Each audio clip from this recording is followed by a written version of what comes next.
Hello, everybody. Welcome to the Waypoint Podcast. I'm your host this week, Alec Bobko, and joining me, we have Jordan. Let's make some predictions, boys. We got Chris. Yo, yo. Josh is right here. Lego Star Wars, the Skywalker saga would have cleaned up had it not been delayed. True. Bold prediction. Yes, 1,000%. We haven't started yet. Finally, we have Austin.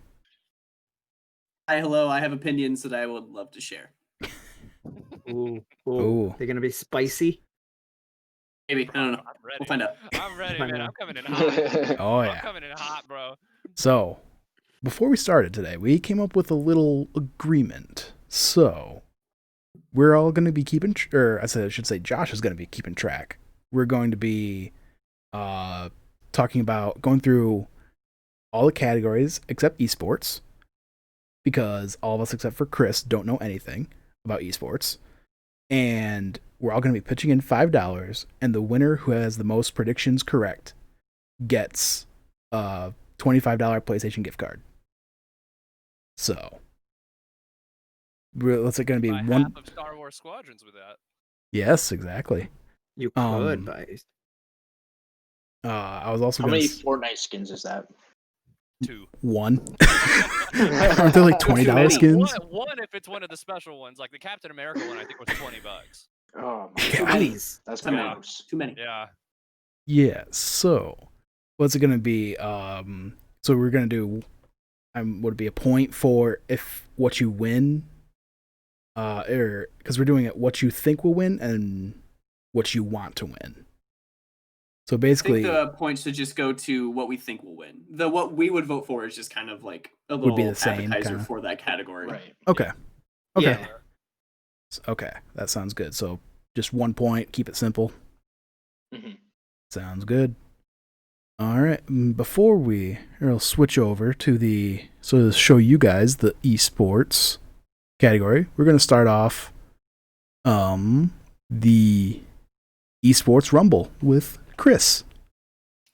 Welcome, everyone. My name is Chris, a.k.a. Rumble Pack 92. I'm here today to bring you the Esports Rumble, the one place on the internet that you need for your kind of informed esports news. Today, we're going through the Game Awards nominees. I don't care about League of Legends at all, so I'm just not even going to talk about that. But instead, I'm going to take you through some of the Game Awards esports nominees real fast. I've got my Red Bull. I am ready to go. So starting off right at the top of the show is Best Esports Team. I've got 2 that I'm interested in here. One is the San Francisco Shock from the Overwatch League. The other being the Dallas Empire from the Call of Duty Championship League. I'm leaning towards the San Francisco Shock for one reason. Is they started off the season not doing so hot and crawled back out. They climbed out of the trenches to make it and eventually win the whole thing. Whereas the Dallas Empire, they just kind of dominated all year round. It's very good for them. That's awesome. But I like Overwatch just a little bit more than Call of Duty, so I'm going that way. And then the Game Awards side is not playing well with my phone. Best esports host. I can read you them. I don't know too many of these people. I'm going to go Golden Boy because that's a name I recognize. Moving on. Moving on. Best esports game. Look, there's no contest here. It's Valorant. Am I biased? 100%. Do I care? Not even a little bit. Valorant is tight. It's fun. It's well made. It's beautiful to look at, and it was made with competitive play in mind. Not to say that other games in this category like League of Legends or Counter-Strike weren't, but you also have Call of Duty and Fortnite, which are kind of casual games that also have an esports following. Valorant has everything. It's perfect. Play it. You'll love it. Best esports game. No contest at all.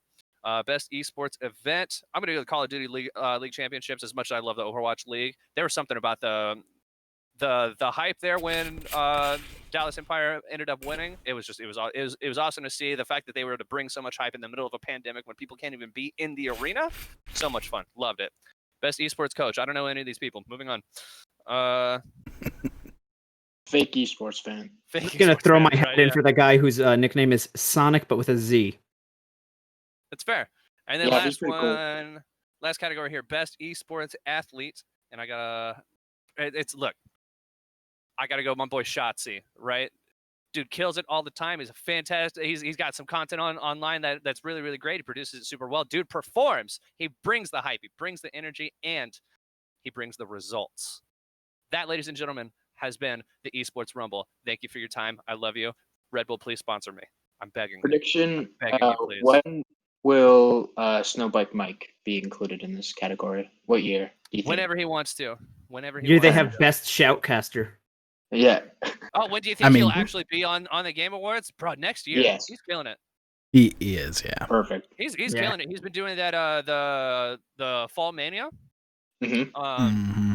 He's actually sponsored by Red Bull now. Like it's like I feel like we're gonna see his name maybe in the next like 2-3 years. Perfect. Sounds right. The hottest toy next year is going to be this. I was gonna say, yeah, it was gonna make a dumb joke. It's okay. Go I ahead. would say What do we do here? there's a category for best overall human being. That's what Snowbike Mike needs to get for sure. Let's get it. All right, guys. So He's so wholesome. he is. Shout out to Snowbike Mike. We love you, Snowback Mike. Out. We did Nick. So without further ado, let's get started, guys. So we got Let's go. debut game.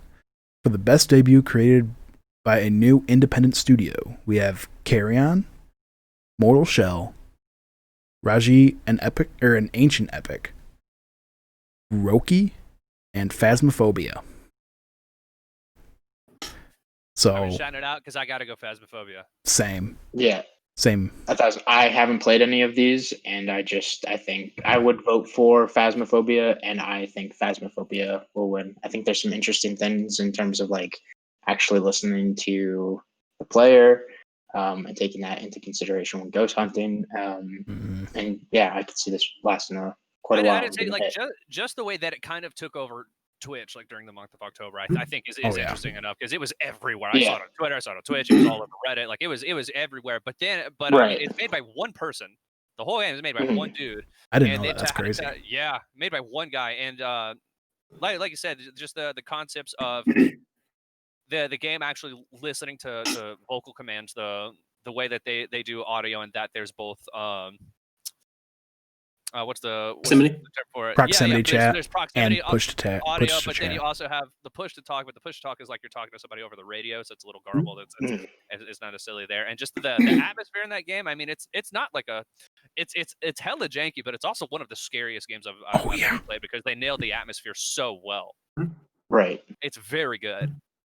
Yeah, I mean, I'm gonna echo that. To be honest, I was gonna say, to be honest, I haven't heard of any of the other games besides Phasmophobia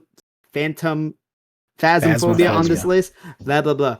But yeah, like it took over. Everybody was playing it. I still have yet to play, but like the fact that it also had the VR session, which like I know there's a lot of people who want VR for fun, but there is that niche group. And I'm not even much of a horror guy, but even if I'm like, yo, someday I use that VR headset just to scare myself shitless because that's part of the fun sometimes. Bro, I never want to play that game in VR. Nope. I played it once and that was enough. It's not the niche. I did. Well, maybe for a price, Chris. So if anybody wants to donate. Ooh, 20 gifted subs. Ooh. But I will say Mortal Shell did get pretty popular when that came out, but it was just more of a fad, really. And it was one of those things that it was popular when it first came out, but then it just kind of died out. It came and went. Mm-hmm.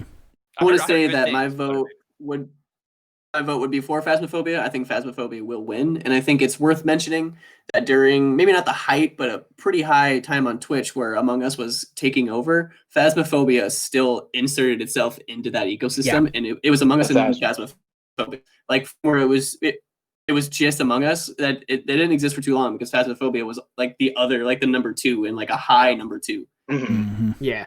Yeah, which should we say so? Because it's like not only was Among Us taking, I'd argue that Among Us was kind of like at its peak when Phasmophobia kind of just exploded. Yep. Like it managed to go up against Among Us, and I mean Fall Guys was still really really big at the time too. And that was like right at the launch of season 2. Mm-hmm. And yeah, one person who's still updating the game. They just added a new map to it like a week ago. Oh, like, wow. Right. Yeah. Like So I think it's got a long tail too. Yeah. Mm-hmm. Good for that one person. Mm-hmm. Yeah, we're all thinking Phasmophobia will win, and For we're all both, voting for it. Yep. Perfect. Yeah. Making my job easy. Thank you, guys. Kinetic Games is the studio for that. Shout out to all one of the people at that studio. Yeah. All right. Next we have Content Creator of the Year for a streamer or content creator who has made an important or positive impact on the community in 2020. Presented by Adobe. Got Nice. Alana Pierce, J. Ann Lopez, Nick Merckx, Tim the Tatman, and Valkyrae. I mean, my vote, and it's going to Alana. Shout out to XCast and Funhouse. It's got to be Alana. Yeah, I agree. Yeah. She's been killing it We're all this year. kind of funny best friends, so you know. Totally not biased. biased. Totally not biased. biased. I've been a fan of hers for a while. Oh, yeah, same. And she has been killing the content, especially over the last year or two. Exactly. Her own podcast. I mean, she's doing a bunch of stuff on her YouTube while also, not anymore, but working at Funhouse and doing the XCast. I kind of funny. Like, she nails it. So, Yeah, no. And now Charity. Santa Monica. Her charity work this year was insane. Yeah. If you look up her numbers for charity, that's why she's here, guaranteed. Oh, yeah. No, we're definitely all a little bit biased because we have that. We watch Alana more regularly, but like, listen, she had 1 year of Play Watch Listen under her belt. She did Achievement Hunter and XCast, and then she was on Kind of Funny sporadically throughout the year before XCast. She is, I think, at like 500,000 now on Twitch, and also on her YouTube channel. Or I might be getting some of the numbers swapped here, and then like. No disrespect to anyone else on here, and like Tim the Tatman's great, but he was kind of more of like he was part of that Fall Guys train.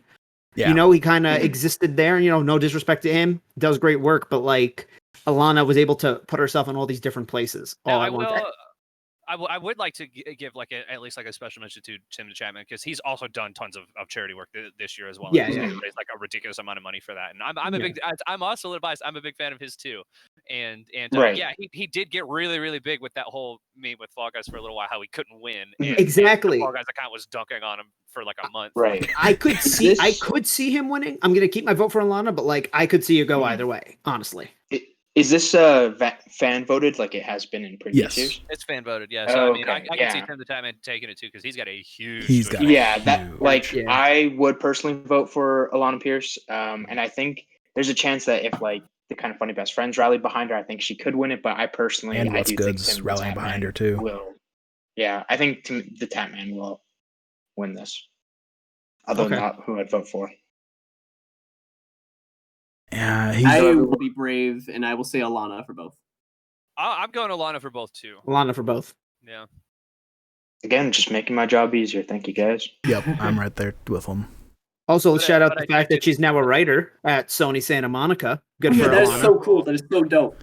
So cool. I know. Alrighty. Next, we have Best Multiplayer. For outstanding online multiplayer gameplay and design, including co-op and massively multiplayer experiences, irrespective of game genre or platform. You have Animal Crossing New Horizons, Among Us, Call of Duty Warzone, Fall Guys Ultimate Knockout, or Valorant. Okay, so let me cap this off at the top, and Animal Crossing should not be there. No, the multiplayer experience in that game is horrid. Yeah, I love that game. New Horizons is fantastic. The multiplayer experience in that game is awful. The fact that you have to wait for everybody to get onto your island every single time individually. And then it's like you can only the fact that you have to send them a friend when code. People are there. I'm not an Animal Crossing player, but it's one of those things where, if need be, you could play Animal Crossing without using an online feature and still have an amazing island and an amazing time with it. And stuff like that. So it's, and there's no disrespect to the game, but I just don't feel as though I don't think of Animal Crossing as a multiplayer game. Yeah. Personally. Yeah. I mean, the multiplayer isn't what comes first. Yeah. So just take it off the list. It shouldn't be there. It's in enough categories. Be there. Yeah. Yeah, this one gets complicated because we have 3 tyrants in here. Like we have Among Us, Warzone, which debuted this year and was Call of Duty's take on Battle Royale, but like also kind of elevated it beyond what Black Ops did. Yeah, but it this was popping off, and the fact that it went free to play, which took a lot of that really came out this year. Yeah. It's been a long fucking year, my guy. Yeah, exactly. And then Fall Guys. Yeah, exactly. And then having Fall Guys in here too, which popped off on Steam and then was free for PlayStation Plus. I do personally think Among Us is going to take this just because of the fact that it is on mobile, and so that kind of has that wider audience appeal. I think it probably has like the most. There is that. It's probably yeah. So I actually just at this moment like I canceled my vote for Fall Guys and I moved it to Among Us personally, and I'm thinking about it now, and it's not only did it take the world by storm in terms of it's on mobile, everyone can play it. It's not really so much skill in terms of game because it's much more of a mental game. Right. And then of course you have like, AOC's playing this game on Twitch with other congresswomen. It's also Among Us is with Alana. Yeah. She was on the last one. The Among Us brought back, I'm gonna use this term loosely, couch gaming, because me and my cousins on Thanksgiving not Thanksgiving, a couple weeks ago, actually. We're all just sitting together. We each put the game on our phone, and we didn't have to use the chat feature, and we could just play. And like when you have that element, and like these people well, the looks on their face, how they lie, and you just start yelling at each other and accusing. Like, it's so fun, and like you don't have to. Again, it's no gaming skill, and you could just play it in person, which I know is a rare phrase to use in the middle of the pandemic, but you can, and I feel like that's why is my personal win. Looking at it, you'd also vote for as well. I'm thinking. I could see it. It's in my head. It's so close between Among Us, Warzone, and Fall Guys. Right. I'll give it my double where it's what I want to win, and I'll say it's going to win. But I could so easily see it going to Warzone. I'm personally thinking that maybe this is like, because I don't think Among Us is nominated in anything else whereas Fall Guys and Warzone are. It's got and this one has game. But it's on Best Mobile. Okay. You know what? I'm gonna be risky. I'll give it both of my votes. Okay. Now, I think Among Us is gonna win, but I want Fall Guys to win. Okay. Yeah, because I think this is where I'm at too. Like, I think this is the only category Fall Guys is, or no, Fall Guys is a family game as well. I think. Yeah. But yeah, I will put my vote on for Among Us for both. I think if you read the description for that again, I'm not asking you to. I'm just saying if you read it, like design, I think is a key aspect there, including co-op and massively multiplayer experiences. I just think. Like that is an experience that I experience often, but Among Us made me want to go do that. And to touch on what Jordan said, I played this with my girlfriend. My girlfriend does not play video games, for the record. She just doesn't. She plays Mario games, Fall Guys sometimes. But yeah, and we played Among Us together with her family, so that's worth mentioning. Yeah, and I think that's important. I think Among Us is going to win. The one I want to win though is Valorant. That's what that one you'd vote for. That I would vote for Valorant, but I think Among Us is going to win it. And again, it's 100% biased, but because of this list, it was hard for me to pick either Warzone or Valorant. Those were the two that I was, because I've played both of those more than any of those other games. But Valorant, it's 100% like the game I played the most this year, and it's like. Not only have I spent just tons of time in it, it's like I've never played it like outside of maybe like one or two sessions. Like I always play it with people. Like I get a couple friends together and we go and play Valorant. And so it's some of the most multiplayer fun that I've had in a very, very long time. Despite being like, it is a very like hyper competitive game, but we'd still just go in there and dig around and have a great time. And so. Yeah, and it's that perfect blend of Counter-Strike meets Overwatch and just a fantastic art design. And so I want it to win, but it's gonna be Among Us. Right. I would say when you talked about like just the hanging out with friends and in the multiplayer, that just reminded me of a moment in Among Us when a bunch of us backed out of the lobby to change our name to the then known Cracker T23. So we all made our names variants of his username. Rest in peace, Cracker T23. Long live Scooter Cannon.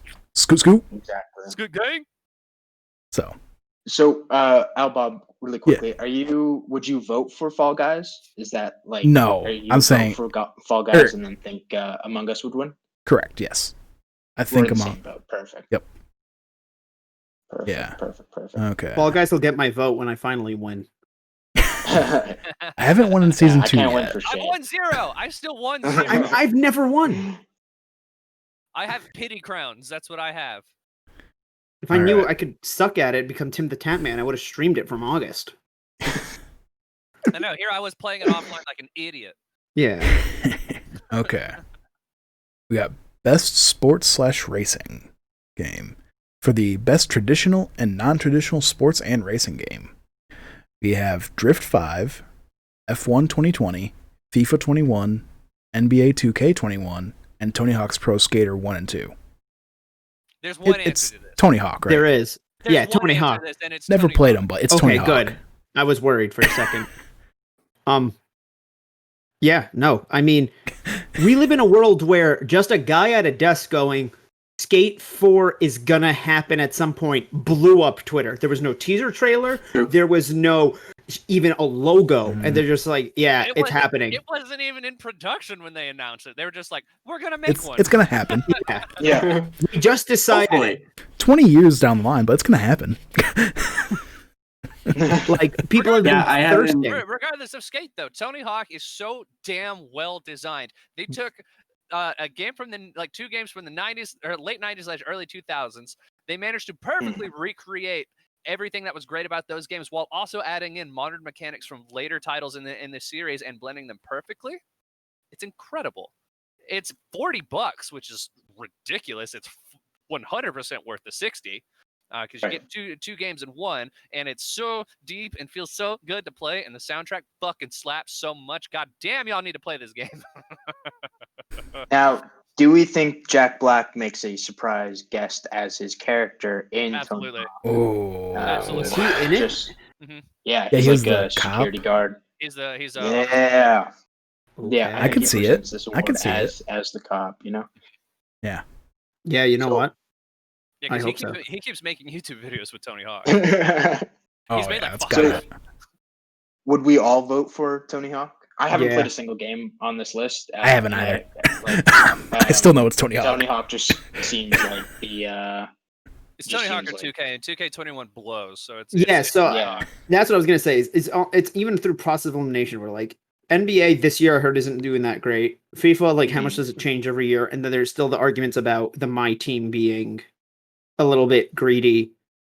F1, no offense, does anyone care? Bilby. Outside of Europe? Bilby plays with F1. That's the only person And I've then ever I've heard Dirt good things 5? about Dirt 5. it's not heard good Forza. things about Dirt I've heard 5. good things about it, but it's not Forza. It's not Forza. Not Forza, yeah. If Forza were on this list, it would be more of a competition. But Tony Hawk blows all these away. Like, it's not a contest to me. Do you think? Yeah, Do you guys think? I personally would vote for Tony Hawk. Basically just because I'm happy that game exists, because I know people have wanted the remakes for so long. So that's why I would vote for that, and I think it will win for that very reason, because so many people literally willed it into existence. So there it is. Yes. Just Oh, to stand out, yeah. because we do have a lot of similar we think will win. I am going to say Dirt 5 just because I have said. Oh, I'm sure it'll start. I've heard Yeah. I like it. I like it. Yeah. I was gonna say though, do you guys think that once Skate XL starts adding more and more features, because I know that one's a small indie team, do you think that we'll see that on a list maybe next year or someday? No, I haven't With how played it good yet. Tony So. Hawk is, It's I fine. doubt it. It's fine. It's not Skate. Where's Skatebird in this list? God damn it! Oh, I've been waiting for that game for so long. That's what I'm going to say. That's 2021, right? Comes out. I thought it was out. I thought it was out as well, but It might just be that like might be early different access or games. something. There are two very similar games. One is called Skatebird, and one is basically Skatebird, but with other characters or something else. I could be wrong on that. I could have just made that up. I don't know Yeah, anything I don't about it. Fair enough. Yeah. Outside of just seeing the trailer in that one Nintendo Direct. Mm-hmm. I saw it at the kind of funny showcase back in. Yeah, no, it's saying Oh, yeah, 2021. that's right. All right, 21. Interesting. All right. Missed opportunity not to call it Skate Burr because they already I know think this it game's was going to be a also meme. Nintendo Oh, Direct. yeah. All right. Next one, we have Best Sim/Strategy. Best game focused on real-time or turn-based simulation or strategy gameplay, irrespective of platform. We have Crusader Kings 3, Desperados 3, Gears Tactics, Microsoft Flight Simulator, or XCOM Chimera Squad. Where's Star Wars Squadrons on this for best sim? This all sounds like a bunch of PC nonsense, and It really is. I couldn't care less. I could Gears not. Tactics and XCOM, and you're calling this PC nonsense? Yeah, honestly, where's TurboTax I think on this list? XCOM only came out on PC. I don't think it came out to consoles. The other ones came out on consoles. Right, yeah, but I think this one, I might be I wrong, don't know. I but don't play XCOM. the first one was great. Enemy Unknown was great. So going through the list that I have for like what I've already voted for, I didn't vote for anyone in this category. So just to put that out there, I left this blank because I don't care enough. Yeah, but I voted for. I think, but that doesn't mean I'm not going to place best. The two that I think had any fanfare over this year was Crusader Kings and Microsoft Flight Simulator. I remember hearing good things about both of those games. Like the fan bases were like, "This is what we asked for. They nailed it. Good job." But I think just because of what I saw on Twitch, because I'm pretty sure Flight Simulator was pretty high for a period of time, but I could be wrong.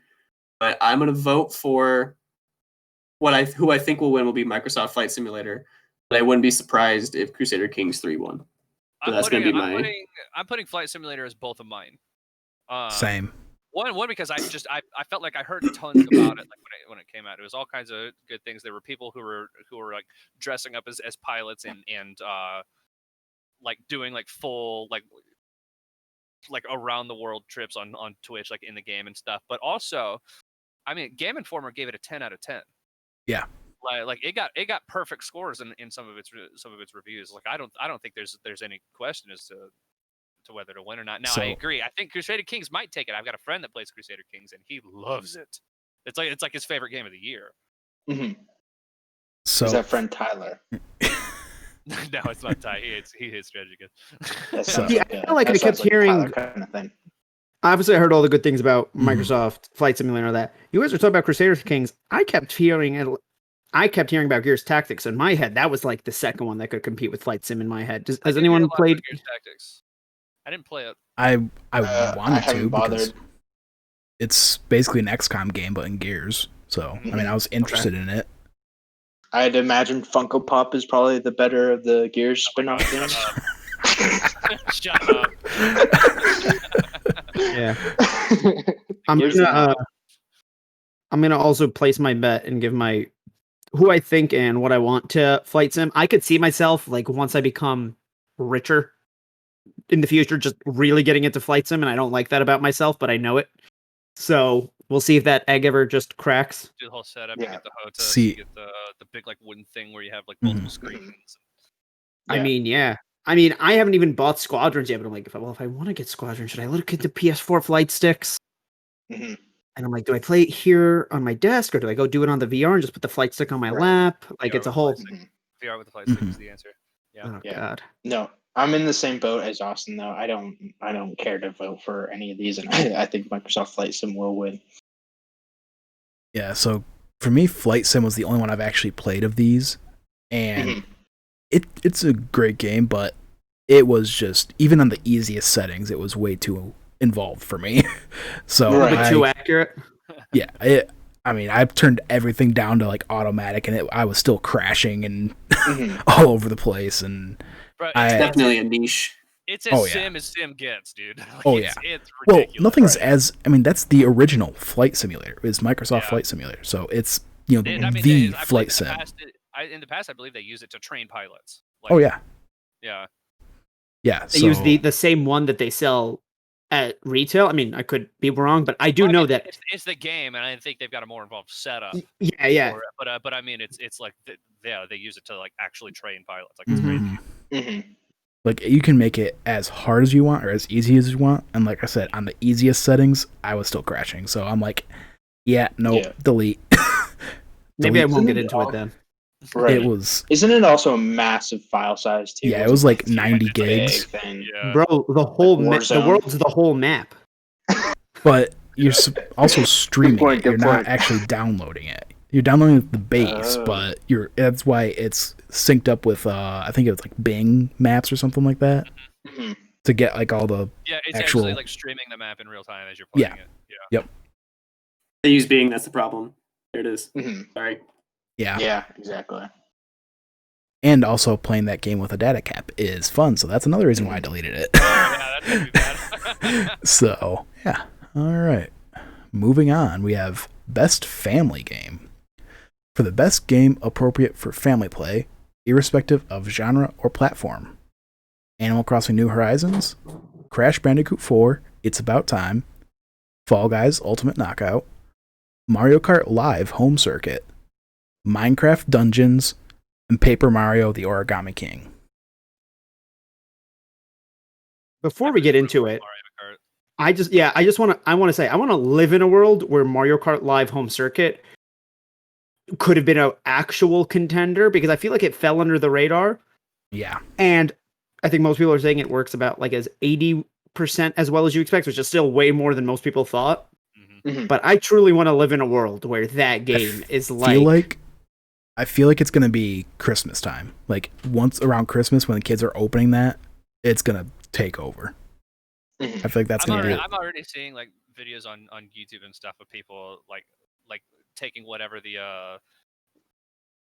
cart. apparently it reads like a particular code to figure out where the track Mhm. is on the things, and so people are already making like custom tracks and stuff. so it's like instead of just having 4, you could have like 10 Yeah, they or have like something. 16 or something, and they make like these Mhm. ridiculously involved tracks. Mhm. So, but I imagine we'll probably see more of that again. Yeah, as On Christmas time. it gets That's it- kind of it my gets thought. bigger Yeah, for other people. it's a bit too Uh, early for it to try and win Yeah. this category. I just want to play it. I want to know how it plays. Oh yeah, No. sure. I'm right there with you. I want a So- second or third or fourth the whole notion of shouting out the Mario Kart home circuit thing because that's just a super dope concept, regardless of how well it works. Yeah. But I Oh, think yeah. this category is stuck between Fall Guys and Animal Crossing. Hard Agreed. Yep. And I just got my that vote Animal Crossing personally will be for Fall Guys. Ooh. Ooh. I can And is see that what you think would win as well? I don't know yet. I'll make it easy for you, Josh. I'm putting both of them on Animal Crossing. Same here. I did the same thing. For two big reasons. One is I mean, again, much like some of the other games that we talked about, it's like when it came out, it took over the internet for a little while. Like Animal Crossing was big because It was like for it 6 didn't come out- months. It came out like right as everyone's lockdown started. Yeah. And Mhm. so and I mean that's very much a game where you just sit and do things. And so it was already going to be huge because Animal Crossing is huge, but it managed to turned like from like the normal storm that it creates when it takes over into like a maelstrom. Everyone and their mothers played Animal Mhm. Crossing when it came out. Yes. To the exactly. point where my wife has put over, I think, almost 300 hours into the game now, and she doesn't play video games. Holy shit. Jeez. She And you doesn't play hear stuff video like games. that. I mean, I had Yeah. friends calling me, texting me, being like, that don't play games, but no, I do. And they're like, hey, what Switch should I get? Because I really want Animal Crossing because everyone's talking about it and it seems really cute and blah, blah, blah. And like, I'm like, you have to get this, but the Switches are really hard to get. Like, I became people's advisor for this stuff. And, you know, Same. Same. we were going to end up talking about this anyway because it's nominated for so much. Animal Crossing, like Chris, you said, it came out right with as lockdown or quarantine started. It's I don't know if anybody watches Late Night with Seth Meyers. He has a bit occasionally where he'll talk about just like a really funny, wholesome news story, and the bit is called "The Type of Story We Need Right Now." Mhm. Animal Crossing at the moment was the type of game we needed right now. Yeah. Oh And yeah. it's one of those things where it was like, you know, you had people going on virtual Animal Crossing dates. You had people just hanging out with their other friends in it while using anything but Nintendo voice chat Oh my features. gosh, that's awful. Right. You You have But, Gary you Whitta know- creating a successful late night show. Yeah, you had Animal Crossing. Gary Animal created a Crossing, late yeah. night show that had Selena Gomez on it. It was featured in T-Pain. T-Pain, Yeah. but like Gorillas. what mag? Gorillas debuted a new song. But what magazine Yeah. was it? Was it not Vogue? Forbes? Forbes. Was it? It was Forbes, right? Yeah, it was Forbes. Vanity Fair didn't write anything. I feel like there was something with a V. Somebody. It was a big one. Yeah. This big one, yeah. I mean, Brie Larson, was she on it, or she Yeah, wanted she to was. be? She she was on yeah. it. She asked to be on it. Yeah, like Elijah fucking Wood, guys, was on it. Like Animal Crossing, everyone was playing it. I mean, except for me, but like I can still respect it.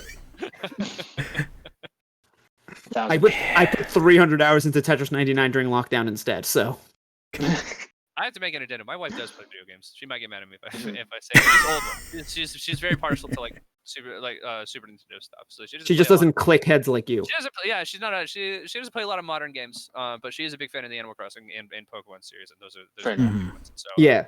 But I mean, yeah, she's like 300 hours in. I think it's the most she's played any game ever outside of like Donkey Kong Country. I'm gonna put my bet on Animal Crossing, but personally, I would want to give it to Fall Guys because I think Animal Crossing could win on the rewards. I also think it's gonna go for best family because Fall Guys is a very wholesome and it's a family appropriate game. But I couldn't exactly call it a family game because you can't hand that game to like an 8-year-old and expect them to do decent. Whereas, 1,000, yeah, 1,000. You know what I mean? 1,000, yeah, Animal Crossing is a lot more accessible. Exactly, yeah. I mean, I can't even get a crown. So like, that's my thought is best for family play. Nintendo makes it so hard to play together. I will counter that with this. Online, yes. Okay. However, the Britton and I played a lot of like it's not split screen, but I mean like the couch co-op version of the game. Mm-hmm. And it's seamless. It's seamless. Okay. It was great. Okay. So if we're talking just like family, like mom and pop and their kid like sitting down and playing like an hour or two of Animal Crossing, it actually works really well. Right. Okay. Now, they actually make it very easy if you're willing to buy everyone a Switch and everyone a copy of the game. Only if they can profit off of you. Yeah, which is in a way very counterintuitive, and I agree. The whole one island per Switch rather than account if you have a family Switch is dumb. Especially because like I grew up in a family with multiple siblings. Like had we all been younger during all this, we probably would have had that issue. But if you have a smaller family or an even younger family, like the kids are really young, like in a way you get to be like, all right, here, this will be your corner. And it'll be the family island. And we each get to give our input and work on it together. I had a corner of the island and she took the rest. So that was like, don't touch my corner. This is mine. Yeah. And yeah, and that's that. You saw one of my friends never played video games, got a Switch for quarantine. Huge Stranger Things fan. She recreated the town of Dawkins 1-for-1 in Animal Crossing. That's her island.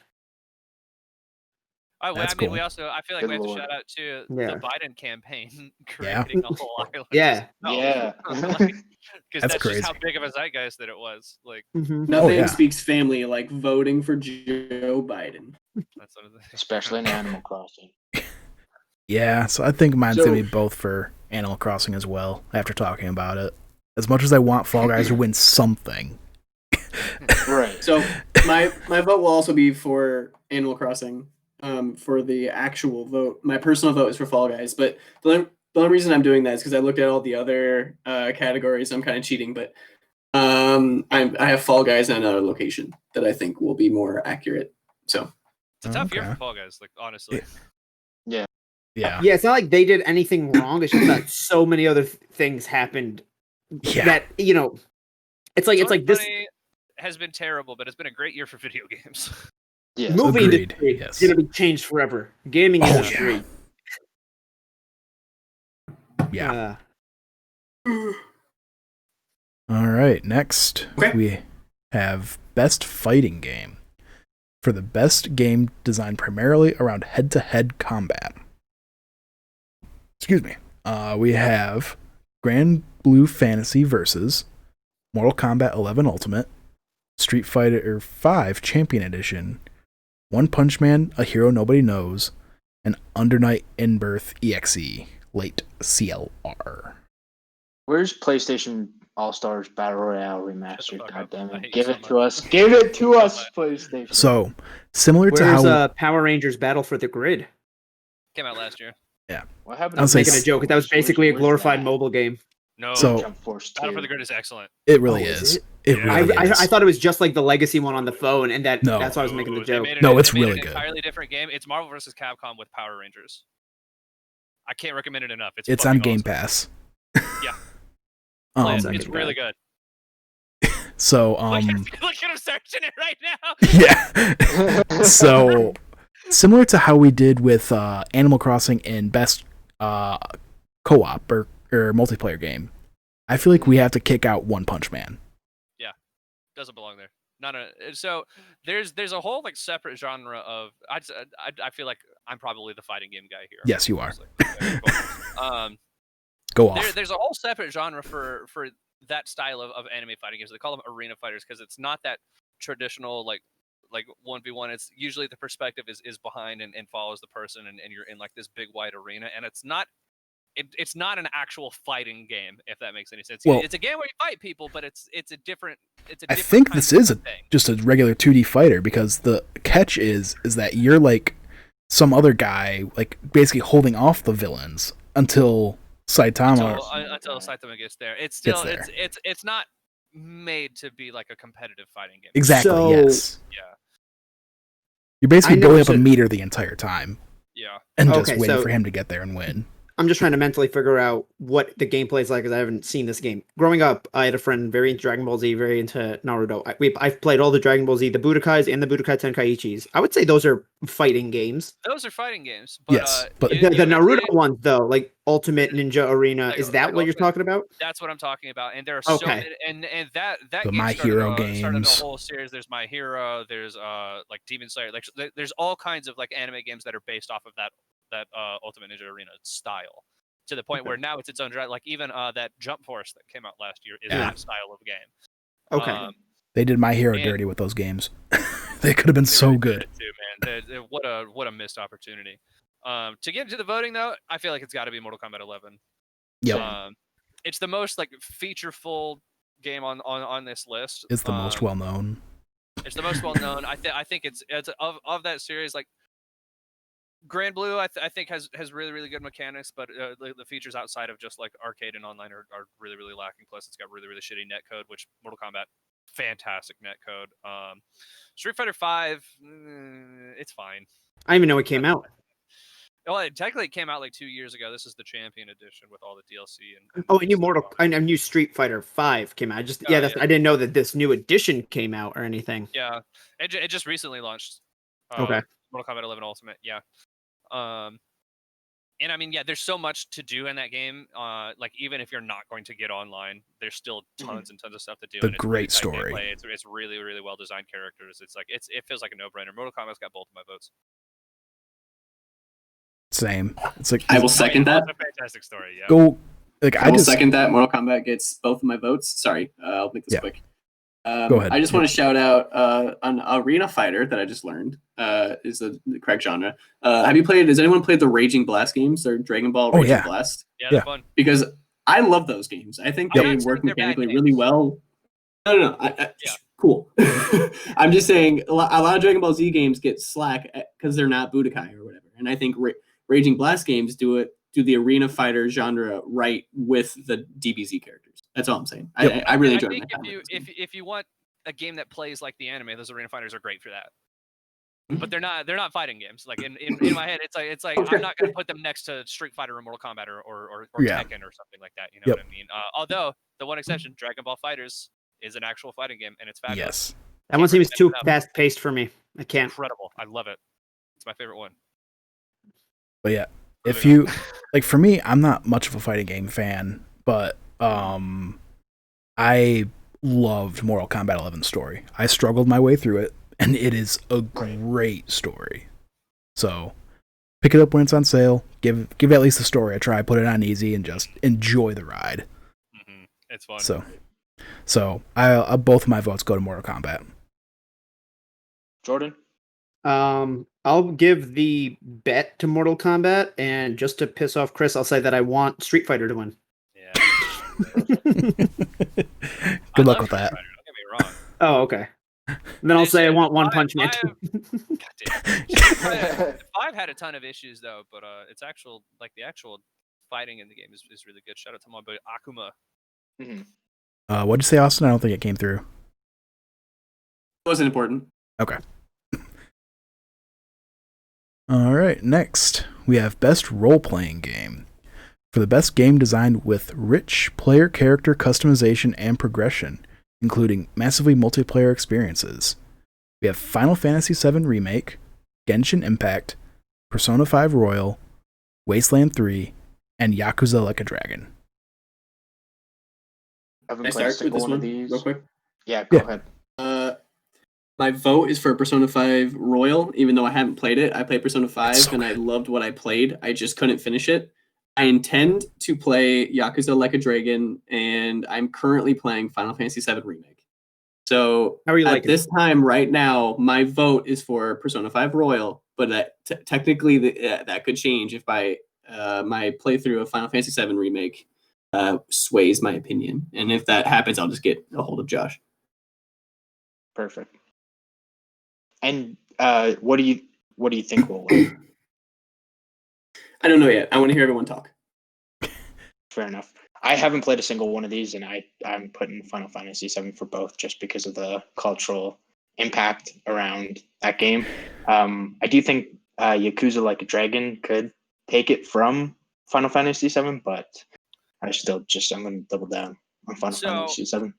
So I'm gonna give my personal vote to Final Fantasy VII because it's my favorite game on this list. I love the hell out of it. I thought it was amazing. It's gorgeous. It's beautiful. The music's great. The combat's amazing. I think this one is really, really interesting because one, you have the just sort of the cultural significance of Final Fantasy VII, the remake finally coming after so many years, but Persona 5, especially Royal, took over the internet in a way that I don't think anyone expected. Persona has a huge following. It's like you go anywhere on the internet, you're probably gonna find somebody with a fucking like Persona profile picture, like somebody's got the Joker as their PFP somewhere. I mean, it's to the point it's big enough that it got into Smash. That's a really, really significant thing. I think my vote is for Final Fantasy VII. I think Persona is going to win it. Shout out to Yakuza Like a Dragon though. I've heard only good things, and I'm going to check that out at some point. Yeah. Whenever it comes to PS5. I've waited for it to take Game Pass. I'm gonna just put Al Bob down for both though. As Persona? That's Persona. Yes, Yeah, yes. whatever. That's my prediction on what Al Bob is going to. And you are correct. Because, like I said, Persona 5 Royal, like I think I've talked about this during our Waypoint Ranks PS Plus collection episode. This was the final 5 episode. Spoilers. But that game to me, it's like they made a game that was already considered a 9 or 10 in most people's eyes and just made it a 10 to an 11. Like they made it perfect. And I know everybody says no game is perfect. Persona 5 Royal is perfect because they just like all the quality of life. It's just insane. Like how they made Baton Pass available from the start. Not a level 2 confidant rank. Like you get it as soon as you meet the character. Like it is just And then that 20 to 30 hours extra they added on, some of the best storytelling in the game. Like, you get to January, and your brain is just like, what the hell is going on here? Like, right. And plus the reason I'm also voting for it too is because this is the only place it is nominated, so it deserves a game award. Mm-hmm. Go vote for it. It needs your help. We want you. I don't think it does. I don't think it needs our help. That's the really thing. Don't like think it does. It's so popular. what Chris said before, like this game has a huge following. And with that being said, I'm gonna put my bet on this Persona 5 Royal. But Final Fantasy VII, that's what and the recency bias of Yakuza, like that's what scares me. But Yakuza's locked into Xbox right now, so I feel like you have And PS4. Oh, it is on PS4. Yeah, I guess. Yeah. I thought it was okay. So it's only on Xbox for next gen, which is now current gen. Yes. Interesting. So this was the summer I discovered Final Fantasy. I talked all about that in Waypoint Ranks episode 2 when Final Fantasy 15 came up. So everybody go watch that entire series. It needs the views. It does. And so I'm looking at, and I've talked also in that episode how JRPGs, I've always had a little bit of a struggle with getting into because of turn-based. I like real-time combat. Mhm. So, I don't think I'm ever going to play Persona 5 Royal, and no offense to the game, but I acknowledge It's every Pokemon. other great thing about it.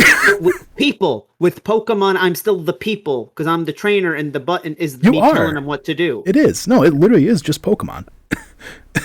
I don't know. I don't want to get into like my weird things about it. Anyway, and I don't want to negate what it is. My personal vote goes to Final Fantasy VII Remake. However, I also do think Final Fantasy VII is going to win for the same argument, Chris, that you made about Persona 5 Royal. I think Persona 5 has a huge fan base. I think Final Fantasy VII has a huge and passionate fan base.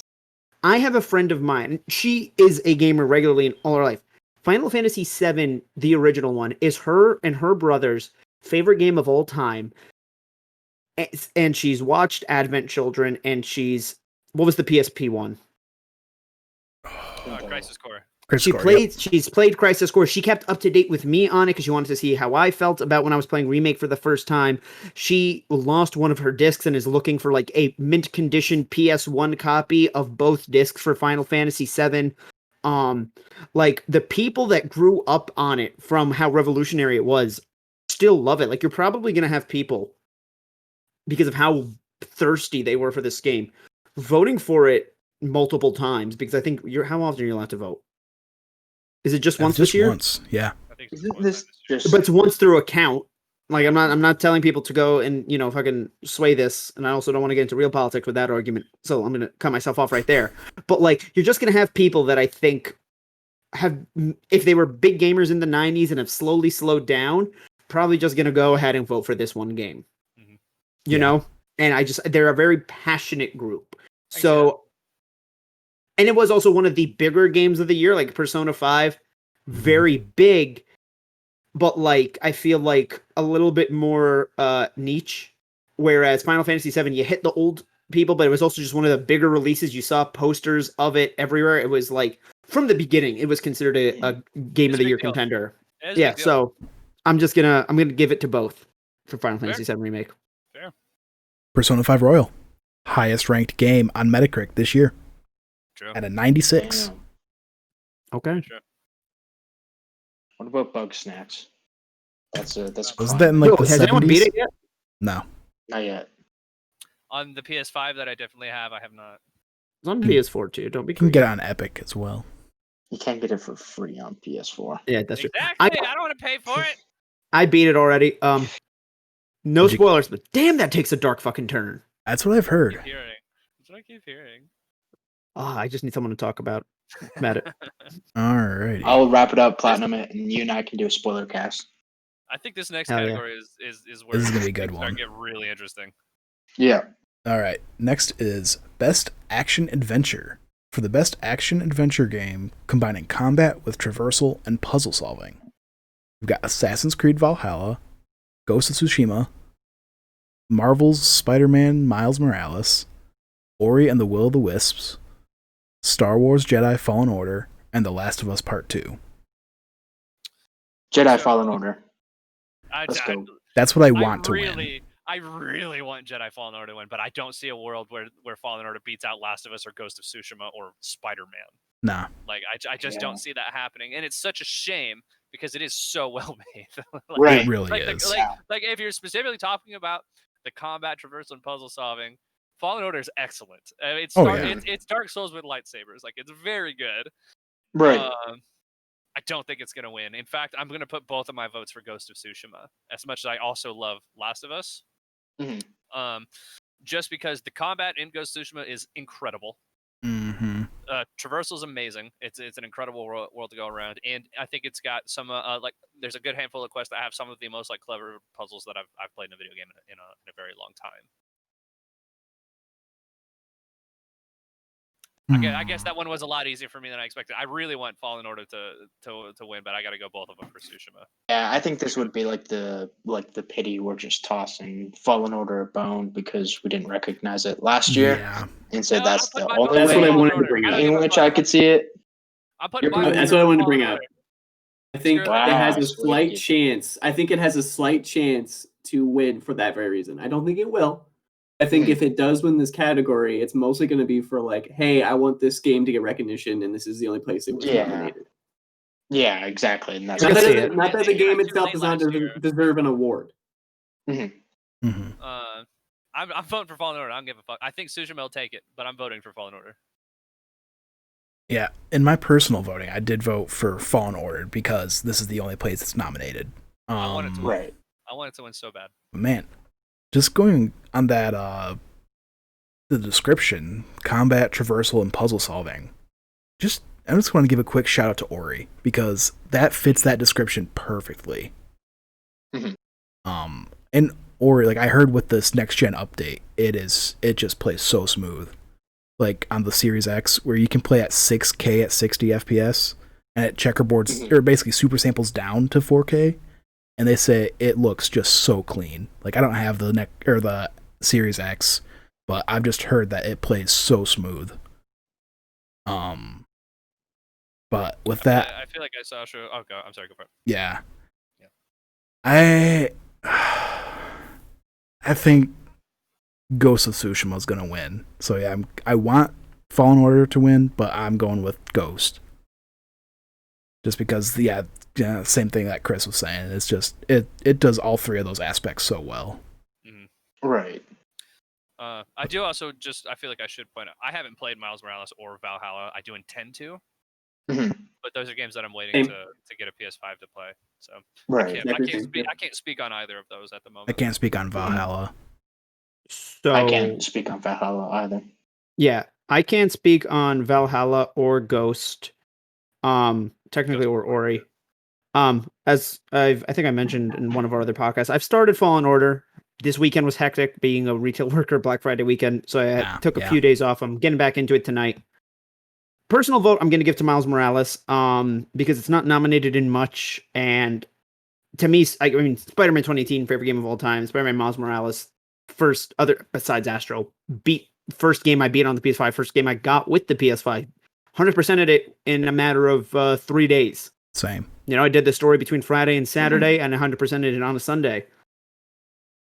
And I mean, I don't know what to say about it that you probably haven't heard or read somewhere. But between the fidelity and the performance mode arguments, it's just always fun. The gameplay is nice. His powers being so different than Peter's, but the gameplay still feeling just as smooth and good as 18. That's my personal vote. As for my who I think's gonna win, and I might be wrong to think that I don't think Valhalla is nominated for that much, and I do think the recency bias is gonna help it, especially with the fact that a lot of people, I think that normally wouldn't pick up an Assassin's Creed or love an Assassin's Creed, picked it up because it's one of the few games available on next gen. Yeah. So I honestly think in this specific category, Assassin's Creed is gonna win. When it comes to something like Last of Us Part 2, I think that's gonna dominate. I mean, in so many other categories that when it comes to this one, people are like, I'm gonna give it to something else. Yeah. Right. That's kind of my thought too. Yeah, and I mean to touch on that, I believe Valhalla is I don't think it's the highest selling, but I think it is the fastest selling Assassin's Creed. I have heard that as well. Yeah, I can believe it. I also don't think Last of Us really had puzzle solving, so I haven't played it. I couldn't tell you. You didn't play Last of Us 2? Oh yeah, I played Last. Oh sorry, yeah. Yeah, sorry. So I don't think that has. They're I like played the fuck. There's some, but yeah, not really though. It's not the way Naughty Dog does their Uncharted puzzles, which of course the canon makes that the reason. But right. Oh, I'm stuck. Let me pull a dumpster. I mean, I will give a shout out to Last of Us for taking what I thought was just okay combat in the first Last of Us and making combat very, very good in the second one. I think it's actually, I mean, it's brutal and fucked up, but it is really the combat is really, really fun and really tight. I agree. The AI in that game is crazy. Like it's really smart. I agree with everything except for the fact that Last of Us 1 had mediocre combat. I think that was great combat in the first one, and I think it elevates it in the second one. But Get out of here. The argument Jordan made, I think, is gonna about Last of Us cleaning up in so many other categories. I think I'm gonna just say fuck it and double down on Jedi Fallen Order for both. There we go. I'm gonna do it. I'm gonna do it. I like it. You'll love to see it. Exactly. Fucking love Fallen Order, dude. It's so good. So here's what I'm gonna say for this category. I'm gonna do both as Ghost of Tsushima. So it's my personal vote, and I think it's gonna win there. I can see Miles Morales winning it, and I can also see Ori and the Will of the Wisps winning it as well. Mm-hmm. Just because I don't think that's been nominated for a lot, and a lot of people really enjoy that franchise. I know it's only 2 games, but you understand what I'm saying. It's very good. Yeah, so very beloved. I think, like I said before, Jedi Fallen Order could win. From the it's only got nominated 1 spot. I love this game. Voting that. Last of Us Part 2, I agree that I think Last of Us Part 2 will clean up in other categories, but I still think there's a chance Last of Us Part 2 takes this as well, just because of the label that game carries. And I haven't played Valhalla. Absolutely. I haven't played Miles Morales either, but I understand Spider-Man enough, so I can see that winning overall. So, but yeah, my overall vote is for Ghost of Tsushima, and my bet vote is also for Ghost. Alrighty. Next, we have Best Action Game. So for the best game in the action genre focused primarily on combat, we have Doom Eternal, Hades, Half-Life Alyx, Neo 2, and Streets of Rage 4. It's Hades, and it's not even close. Oh, yeah. I'm just throwing that out there right there. It's not even close. Hades has just had You're doubling down on both? I'm doubling down on both, dude. It's Hades. Same here. Like, as fun as Doom was, it was just that weekend that people rushed through that campaign, because it is one that you can just rush through in a couple days. Eternal, I also thought, tries to do a little too much. Yes. I actually don't like Eternal as much as Doom 16. Yes, because you have the flamethrower, you have the chainsaw, you have the jumping around. It's like there's just way too much happening. There were so many mechanics in that it kind of changed the vibe of Doom a little bit, and I don't think it's bad. I really enjoyed Doom Eternal, but it felt a little off in some ways, and not necessarily in like one particular thing that I can quite put my thumb on, Whereas those Demon Slayers suck. Hades as an action game, it's about as close to perfect as you can get. It's so tight and well designed and fun to play that is, again, no contest amongst the rest of it. Like no shade on like Neo or Streets of Rage or Half-Life or anything like that. It's just they're just not in the same category as Hades. Yeah. But they are. They're in the. You know what I mean. Hades is on a different level. Yeah, Hades is on another level, dude. That's what I'm looking for. I personally would love to have voted for Half-Life Alyx for this, but that game is not focused around combat. Like, I think there are segments of that game that are focused around combat. Again, I don't have a VR headset, but I watched a playthrough of this, and that game is incredible. I've been playing it. Streets of Rage 4. Streets of Rage 4 I played. It's just another Streets of Rage game. It's good, but I don't think it deserves even a nod in the Game Awards. Sorry, that's harsh. It's a fine Streets of Rage game, but even the best Streets of Rage game is still a Streets of Rage game. Like I think they're fun beat 'em ups, and that's it. Yeah. Neo 2, I didn't play. Half-Life Alyx, like I said, I love that game. Hades, I played. It didn't click for me. But I think it comes down to Doom Eternal or Hades, and because it comes down to those two, I will vote. My bet will be for Hades, and my personal vote, just because I don't want to vote for Hades, is going to be for Half-Life Alyx. Good part, man. There you go. Yeah. No shade. You're wrong, but no shade. I know. Like I said, that game's not focused around combat, but it's very good though. Like, don't get me wrong. Like, it's incredible. I want to play it, but I just got PSVR, so I did order my PS5 camera adapter though. So I ordered mine too. Yay. I took a picture of the serial number, never did that yet. You might want to jump on that. I think that we're getting close to the cutoff. Oh, oof. Even though I can't even use my VR with my current PS5. It's because with the room it's in, but maybe someday I'll get a second PS5 and replace the VR console. They'd have to sell more first. They'd have to make more first. I'm doubling down on Doom Eternal here. I love that Okay. game. It's good. Absolutely. Oh yeah. And especially with the fact that it's like combat focused, right? And I think the mechanics did definitely elevate what Doom 2016 did, and just the dance of violence that you perform in that game, and learning the levels and all that. A chef's kiss to Doom It's Eternal. very good. I do want to say that I love how Josh is taking what we say and voting for something else almost every time. I love it. I know, right? Absolutely. 1,000%. It's what I do.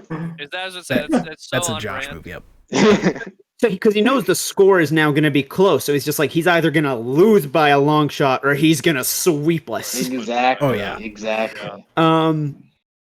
I've played Doom 2016. Funny enough, I played it on the Switch, which I know is like a weird console to play it on, but like Yeah. I enjoyed it. I honestly really did. It plays well, but it doesn't look good. I don't feel like it was that bad. Got Personally, playing on the Stadia. Shut up. so while I haven't played Eternal yet, I know the combat's roughly the same. And like Doom Eternal, I know came out in like a weird time and fell under the radar and stuff. But like more Doom Came out the same 2016 day as Animal is- Crossing. I know. Same day. And we all thought Animal Crossing Rip. was going to be the one to fail from that. Yeah. Shout out to all the crossover memes that were happening. That was Yeah. awesome. Really great. That was such a cool More thing. Doom 2016 can't be a bad thing. It's not 1000%. though. It's So I will give yeah. that my personal, but I mean I'm seeing the respect from Hades, and like I don't even know how that game plays because I don't know what a roguelike is. I've never played one. Just play it. Same. So I'm getting closer and closer to just be like, fuck it, like I'm gonna just risk it. So like just for out of respect, I'm betting Hades. It has a resurgence on Twitch right now. Like everybody's going back to that game now that we were kind of in this lull of games before Cyberpunk. Well, I think it's also because of Game Awards though too, because That too, yeah. That where people are like, oh yeah, Hades. Now I don't want to be like, I know that Austin's got a bit of a heart out. We might want to tighten it up going in.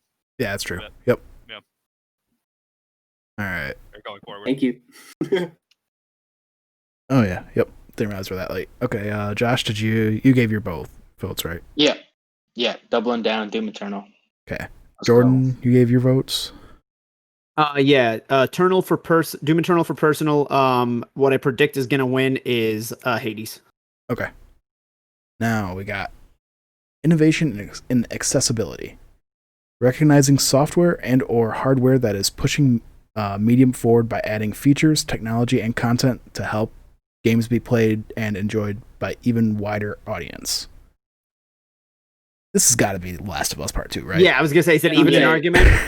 This is not even close. We just move Not even on close. from that Move one on. because they had an entire award show based on this, and The Last of Us Part 2 took like the entire show. So Yep. Moving on. Yeah, like okay. Yeah. We're all doing it. We're all doubling down. Well, Yeah. doubling down on last. It's episode. not I even mean, a close. What they did is ridiculous. Like Yeah, the amount of no. stuff they put in that game is insane. I ripped the fattest bowl to get into that game, and I got stuck in accessibility menus, and I was just like, I'm so high for this shit. And What? I Good, just because why would you play that game stoned? because I wanted to shit myself. But yeah, I was coming out of it by the time I adjusted my like subtitles and I tweaked everything perfect. I was like, you know what? I'm at a good level to be getting into this, and then getting to the golfing scene, I was like fucked up. But Okay. yeah. All right. Best VR/AR for the best experience playable in virtual or augmented reality, irrespective of platform.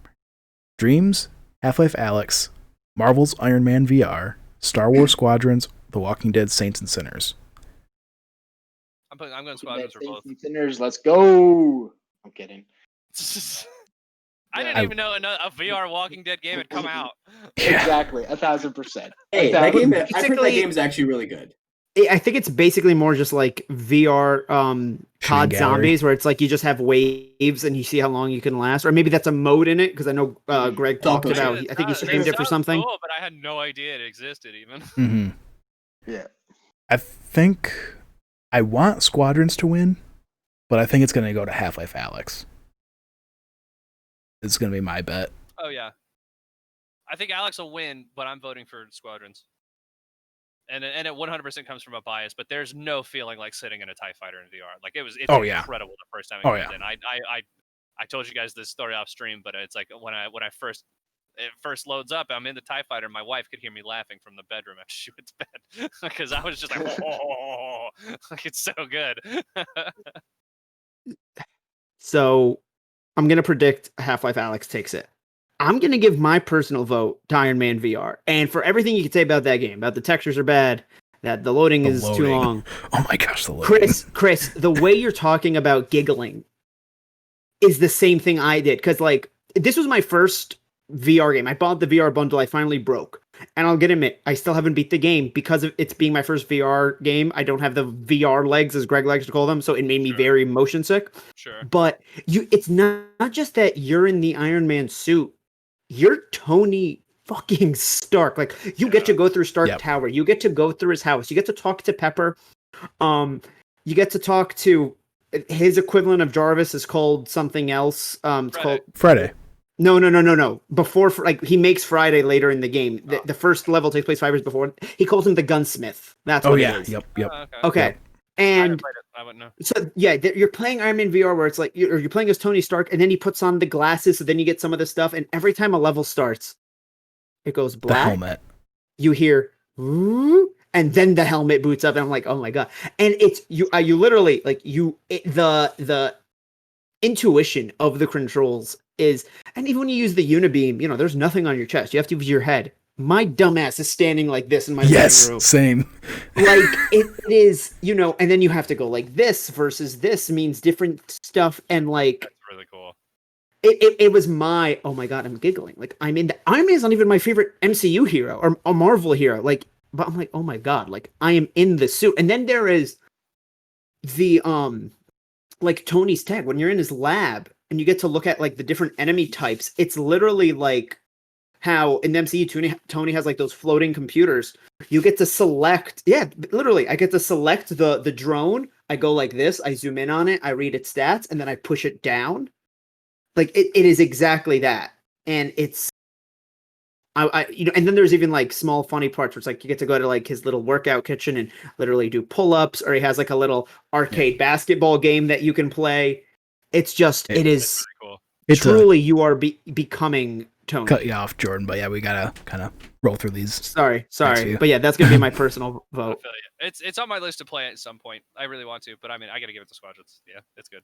I respect it. Josh, I want to shout out Dreams. My personal vote would be Dreams, but I think Same here. I think Dreams is just a piece of software basically that I'm so glad exists, and I checked it out. I can't create, but I love that damn thing exists. And I think Half-Life Alex will win. Yeah, I think it's got to be Alex, right? I love Dreams. Didn't play it in the VR, but I think VR would definitely help benefit it. And just to send out, I'm gonna say Squadrons is gonna win. Fuck it. We got that Star Wars name behind it. Yeah, doing good so far. I can see that winning. Yeah, it's excellent. It's excellent. Let's do it. All right. I'm telling you, man, I just about cried the first time that fucking Wedge Antilles walked up to me and he's like, "Hey, I'm going on a mission and I want you to fly with me." And I was like, "Okay, Wedge." Yeah.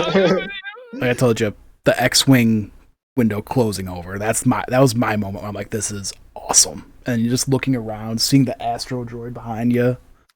I had no idea that X-wings were so were so small. Yeah. They're really good. It feels it's almost claustrophobic. Yeah. All right. I'm gonna hit my head on the windshield. Mm-hmm. All right, next category. Best community support. Recognizing a game for outstanding community support, transparency, responsiveness, inclusive of social media activity, and game updates / patches.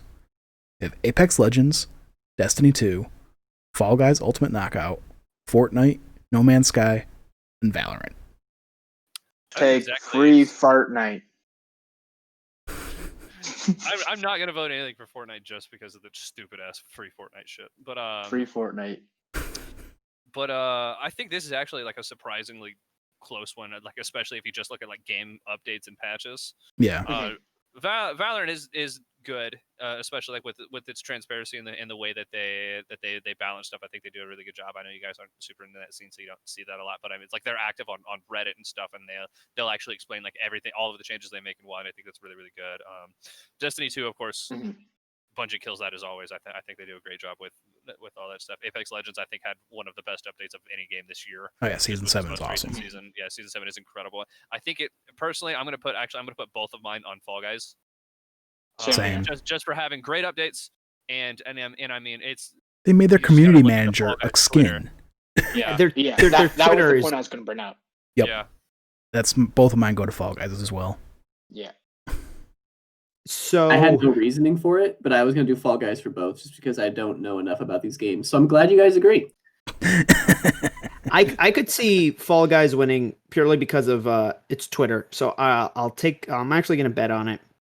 Personally, I'm going to go No Man's Sky. I mean, it is the underdog. It is the That's what do you call it? for? Personally, yeah. I mean, it is the redemption story of video games, one of the best ones. I actually bought it last year because I wanted that to be the game I played when I pulled to Josh and ripped a fat bowl. Because I'm not going to use a horror game like a fucking sociopath. I have a little bit of trouble with it. I have a little bit of trouble personally in games that just say, go do it. Like I still need a little bit of guidance. So Same. Yep. I'm personally, I don't think the right person for it, but I can respect it. And like, listen, chilling and just vibing in space. Yeah, I was gonna say it's supposed to be like the ultimate chill game. Like, Dude, Mhm. like you can spend because if you don't go into hyperspace and you're like, send me to that planet, it will literally take you 12 hours. yeah. So, or 6 or whatever. So you could choose to use, like, if you just want to grind your materials, just blow up the asteroids till you get a bunch of materials and then go sell them. Just, I mean, like, and that's just chill. Like, bro, because the aesthetic, the art style is so nice and just chilling, looking at it, it's great. So I'm going to give that my personal vote, but let's continue. Yep. I'm giving Fall Guys both the votes just like we said, based on the fact that the community manager is a skin in the game.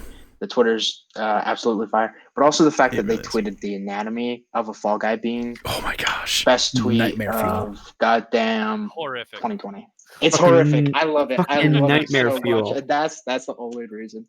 I want them to pull that up on the stage while they accept it. Oh no. Oh no. Oh, Jesus. All right. Are we done? That's the other thing. There's not going to be a stage. We keep forgetting that. And like, I'm not to fault Right. you, Josh, but it's like one of those things like, oh yeah, like it's Put not it a, up in Yeah. the dome. yeah. The Game All Awards right. dome. Best mobile game. For the best game playable on a mobile device. Among Us, Call of Duty Mobile, Genshin Impact, Legends of Runeterra, Pokemon Cafe Mix. All right, I'm finally coming in with the left hook here, right? I'm actually gonna go do something differently. I'm gonna vote for Legends of Runeterra. Which if you guys aren't familiar, Legends of Runeterra is a League of Legends digital card game, Mm-hmm. and it's massive. It's Oh, yeah. huge. Are you and so doubling down on this? I'm gonna double down on it.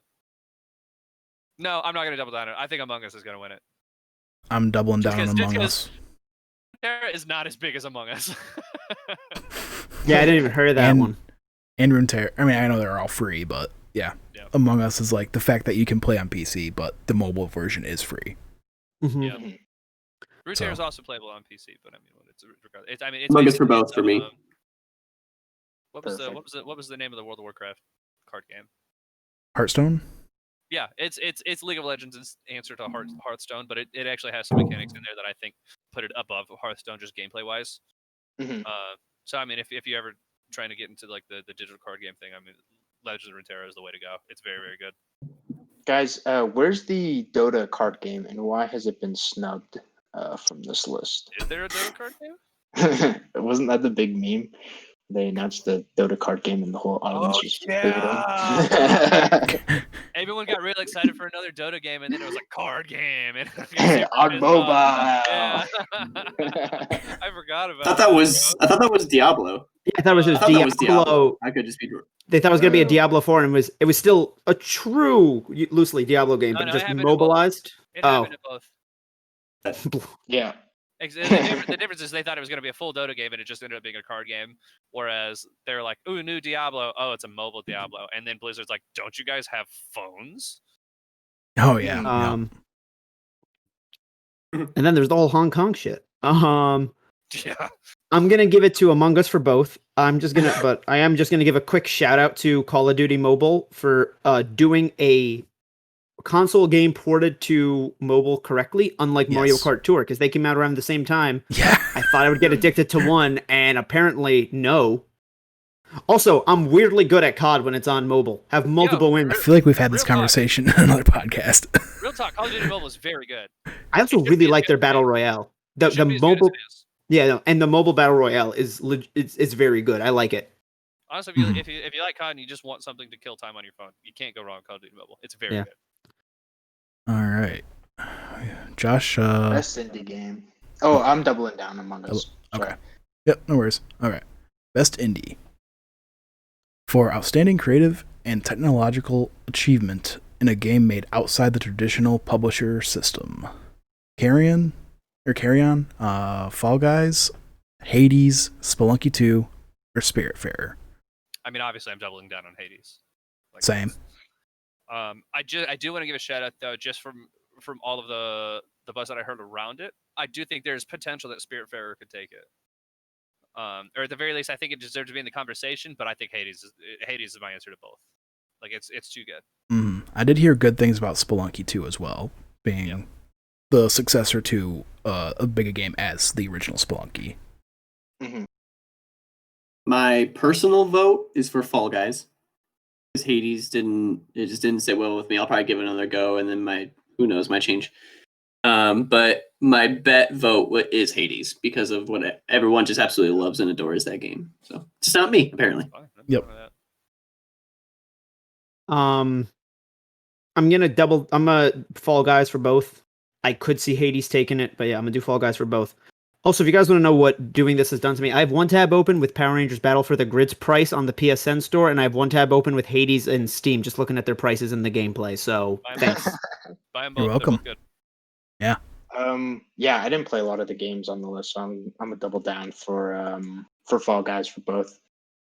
Nice. And especially since they got Devolver behind them, and that's an indie tyrant right there. And very true. Especially just making it free on PlayStation Plus with those guys. And that was a hell of a move. That was all the power plays they did. Yeah.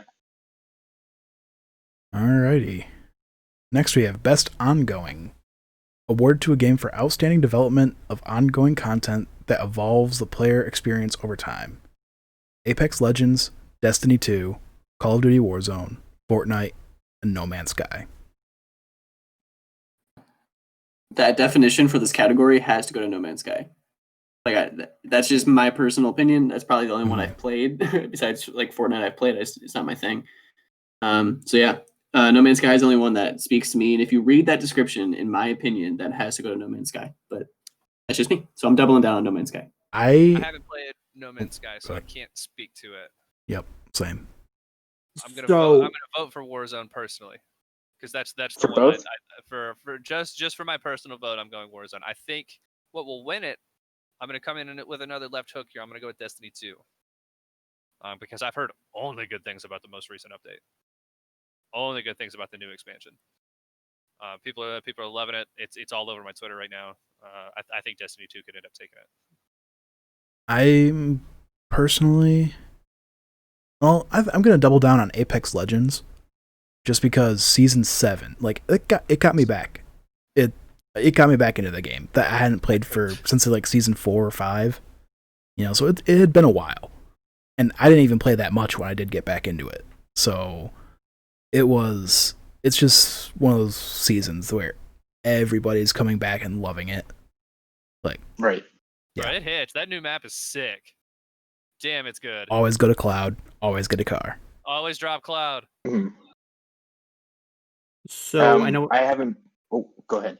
All right, I know that I just gave No Man's Sky that praise before, but to me personally, community support is what it did, because it was so criticized, and they're like, no, we're gonna keep supporting it. And I understand what you're saying, Oz, with it fits that definition, but this might be Fortnite's best year since 2018 or late 2017. Yeah, and and I don't think I've played Fortnite since. Ever since the Black Hole thing, I don't think I've picked it up. Even before the Black Hole, I hadn't played it much, but it's this year they did the Travis Scott concert. In the pandemic they showed a movie, right? Yeah. Since the last Game Award, they did the Rise of Skywalker trailer. So I know that was 2019, but it was post Game Award, so it's in that season. Which Jeff Keighley was part of too, I might add. Oh yeah. And they didn't did Fortnite have a Marvel. big thing before? Yeah, the Marvel crossover. But what was their theme this summer, right before Marvel? Hashtag free fart night. That. But was there something else? I don't remember. They did the spy thing, which was like it was cool. It was essentially like Waterworld. Was Okay. the Batman thing this year? No, that was They last did year. Batman? Or maybe it was Aquaman before. It was back in the Aquaman summer. before Marvel. Aquaman, and then Yeah. I think they just So dropped where they- Ghostbusters. Yeah. So, but like the theme for the season before the Marvel one was they actually flooded the entire map and completely changed like the whole map. It was very cool. Yeah, so I mean, I'm gonna go Fortnite. You had Yeah. a movie, a concert, and some would argue, and I Mhm. don't agree with this, but some would argue a better Avengers game than Avengers. Right. I'd argue that. About to have this, and they're about to have this Galactus event. Mhm. tomorrow. At the time As of of recording. recording. Yeah. Yeah. Yeah, I was about to say I haven't played No Man's Sky since launch, and like I did my full platinum back in 2016. Haven't touched it since, but what I've seen from it looks amazing. So that's what I'd personally vote for. But I'm in the same boat as Jordan. I think Fortnite's going to take this. Like I think they've just done so much unique stuff and all sorts of I don't know whatever Fortnite does. Yep. I love how different this category was for all of us. Oh, by the yeah, way. yeah, I love sure. how all of us. This is going to be the make it or break it category really for is. us. Yeah. Boring people who kept saying the same shit. Mhm. You I mean, unless it- sheep. we're creeping up to the Yep. more spicy ones. Yep. All right, next we have Games for Impact, a thought-provoking game with a pro-social meaning or message. I haven't played any of these, so I'm just going to give my votes to Tell Me Why, because I heard really good things about that game. I'm in the same boat. I played none of them, but I'm actually giving them both to Spiritfarer because that's the one I heard the most about for this one. I heard tons of talk around that and how good it was. Also, played none of them. I don't even know the story for them other than Tell Me Why, and I just think that story is a very important one to be told. And I'm not a person that can understand what is good or bad storytelling when it comes to trans people. Obviously, I could acknowledge a horrible telling, but I am not the type of person to know what that's truly like. So hearing from other people that say this is a good trans story, obviously I have to believe that. So, and I'm going to give that to Tell Me Why. I haven't I played will any of also these. give it to Tell Me Why. I haven't played any of them either. But Tell Me Why is downloaded on my Xbox. I just have to give it a go. It's on also Game my Pass, I PC. think, by the way. Yep, it's on PC. On my PC, at least. I just have to play it. I haven't played either of these, but you know what? Just for the Backstreet Boys, Tell Me Why. Oh my god. There we go. Ain't nothing but a Careful. Damn me. Content ID. Number 5 killed my brother. Damn you. All right, now it comes down to this. Best performance. Award to an individual for voice over acting, motion, and or performance capture. We have Ashley Johnson as Ellie, Laura Bailey as Abby, Daisuke Tsuji as Jin Sakai, Logan Cunningham as Hades, and Naji Jeter as Miles Morales. You nailed it, by the way. Good job. This is a rough Thank you. one. Thank you. This one is hard, and I think it's gonna.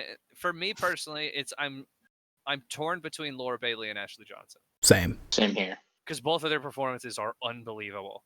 Mhm. Off camera, when Al Bob and I committed the Cine podcast, we talked about it a bit the other day.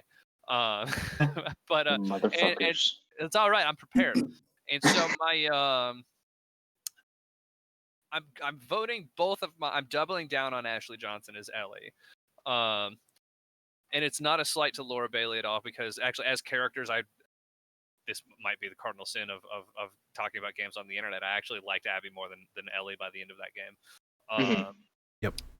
But the range that Ashley Johnson shows in that game it blows me away, and at how well just everything that Ellie is thinking and feeling is conveyed, and I mean, and it's she has to go from like depressed and sad to like angry and to like partially suicidal at one point. Like it's so crazy like the range that's required for that role and how well she does that I can't not give it to Ashley Johnson.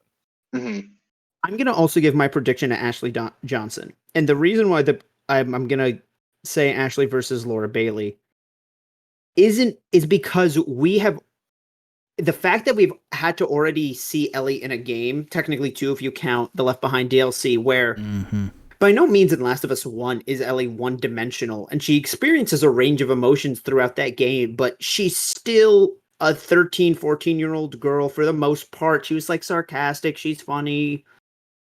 And then to see what she goes through in this game, and you're just like, Ellie, like, please stop, like, because you cared for her so much based off the performance in the first game, and you're so sad to see what she's doing, and she's now grown up, and like, you feel, and there's that. My personal vote, and it's because I know it's gonna get washed out, but I just want to shout out, is Najee as Miles Morales, because in my opinion, actually, it's kind of a mirror to what I just said about Ashley Johnson with the first game, where Miles goes through a lot without spoilers. Miles goes through a lot in Miles Morales.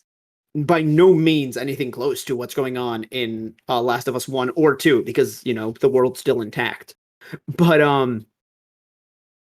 I feel this might be a controversial opinion. I feel as though it's almost harder to do it as a teenager. And I'm not the actor, I'm saying the character, to play the teenager than the adult, because teenagers have that idea of like, and not that Miles was blowing things out of proportion, but like Miles probably felt the pain more so than an adult would have. And you also he's still learning what it's like to be Spider-Man. Whereas, like, you know, if you took the exact story of Miles Morales and you made it happen to Peter, Peter would have handled it a lot better, because he's older, has a better grasp on his emotions, and he's been Spider-Man longer. And for Najee to show that with his performance, I just want to give it a shout out. So that's why it's going to get my personal vote, but my prediction is that it's going to be Ashley Johnson. Yeah, similar to that, I just want to say, I think my personal vote's probably going to go to Logan Cunningham as Hades. Just because his performance in that is just insane. Like, he's basically the Kratos of that game. Like, just that crazy, insane, deep voice. But yeah, Ashley Johnson just kills it as Ellie. You know, you guys have said it already. Like, there's nothing I need to say about that. Again, shout out to Laura. I am actually going to double down on Laura Bailey. I think her performance was honestly, for her performance to make me side with her over everything that she did and threw at us at a character that we love, I think that says everything you need to know. The fact that I sided with arguably the enemy of that game. Arguably. Yeah. You might be turning me. I also want to say that Daisuke Tsuji as Jin Sakai, I think that's the same person who voices Zoro in One Piece. And that's freaking dope. So it is. Yeah, I'm doubling down on Laura Bailey, because I think for anyone to pull off what she pulled off is a feat. And that's not saying Ashley Johnson doesn't deserve any credit, because Ashley Johnson was absolutely incredible. But she didn't do what Laura Bailey did. So that's my vote. I'm going to double down on Laura Bailey as well. I think definitely the argument that Ashley Johnson gave more of a dynamic performance, and like especially having to do all the flashback stuff to like, you know, be very young Ellie and stuff like that and show that emotion, but also be old Ellie, an older version that's just so hell-bent on revenge. But yeah, I think the performance as Abby, and especially to turn that around to make her a sympathetic character, is very important and very hard to pull off. I'm changing my personal. I'm going to change my personal to Laura Bailey. I think Ashley Johnson can take it, but I'm with you on Laura Bailey now. Y'all changed my mind. Perfect. You got me. I love Abby, dude. She's very close. That one. She is. That one. Plus to like fight off all the internet trolls and shit like that she had to go through. Oh yeah. Fuck man, yeah. Oh my god. Also, she's jacked out of her mind, and I love her. I just want her to. Yeah, absolutely. Absolutely. All right. You wanted to crush you gently? God, yes. I wanted Best- to crush me with their thighs. Best audio design. Doom Eternal. Oh wait, recognizing the Scorpion. best in-game. What? No, sorry. I was in the wrong place. Yeah. Go. Yep. Best audio design. Recognizing the best in-game audio and sound design. Doom Eternal, Half-Life Alyx, Ghost of Tsushima, Resident Evil 3, Last of Us Part 2. Like, shout out to Doom for its soundtrack. First off, I think that's fabulous soundtrack. score and But if that's the we're next going one. for audio design, it's got to be Last of Us Part 2. Yeah. The audio in that game is crazy. For two basic reasons, in my opinion. The fucking clicker sound, which I can't even recreate, but if you played it to me, I'm getting flashbacks. oh yeah, It sends chills down your spine, and like you're trying to think of what can biologically be causing that screeching, and it's weird.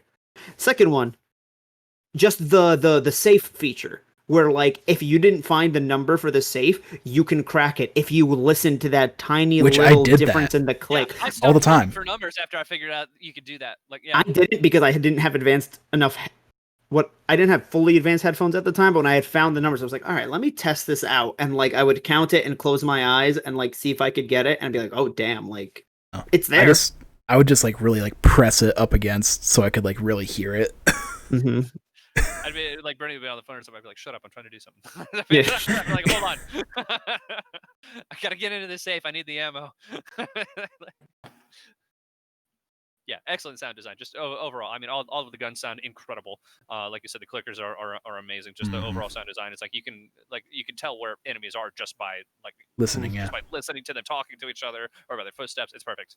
And the whistles of the I forget what's that group called? The Seraphites. Seraphites, Yeah, yep. Seraphites. The Seraphites, yeah. Their whistle. Yeah. The Game Awards website made my phone die. Uh-oh. Not die. Not like it has battery. It's just not working now. But I also would go for The Last of Us Part 2. That's one of the very few games where I needed, like, going into playing that game, I was like, I need to have a good pair of headphones, or I'm not experiencing this game correctly. So that's definitely my vote. And then you could block out the sound of your PS4 becoming a jet engine. Nothing could block that out.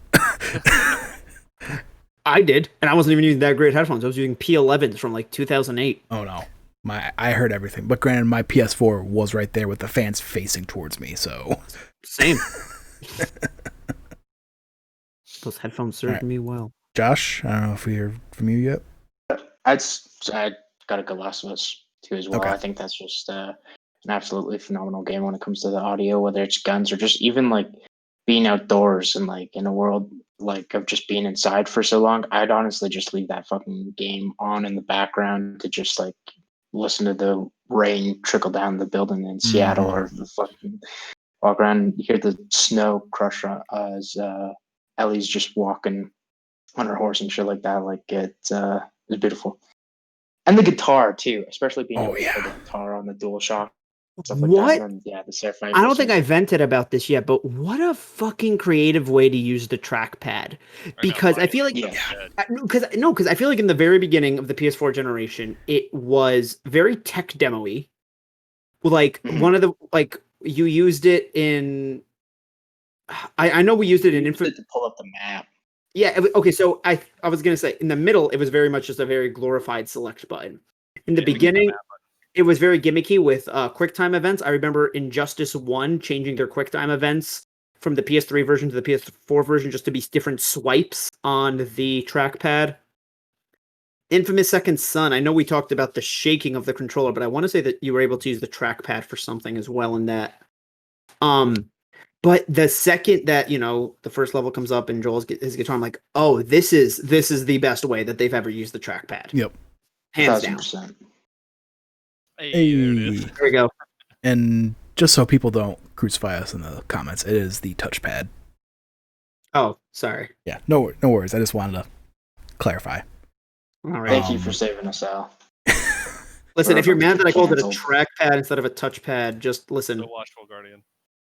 Get out of here, you virgin. All right. Best score and music. For outstanding music, inclusive of score, original song, and or licensed soundtrack. We have Doom Eternal, Final Fantasy VII Remake, Hades, Ori and the Will of the Wisps, The Last of Us Part 2. Final Fantasy. Doom Eternal. I originally voted for Final Fantasy. Sorry, Josh, you were saying something, so you keep going. My bad.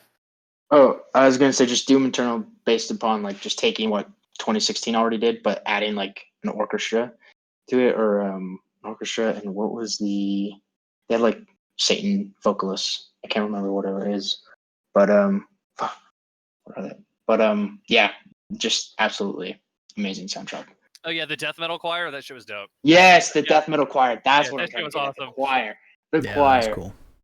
Yeah, they called it the death metal choir, and as somebody that is a death metal fan, that was very cool. Yes. Yeah, Yes, that was very cool. Don't absolutely. get me wrong. Now, was it an actual choir of death metal singers, or was it like Yes. just the Mormon Tabernacle Choir? No, it's an actual group of like I think it was like 8 to 12 like legitimate like death metal vocalists. That's actually really Like, cool. all people from real bands. Yeah. Yeah.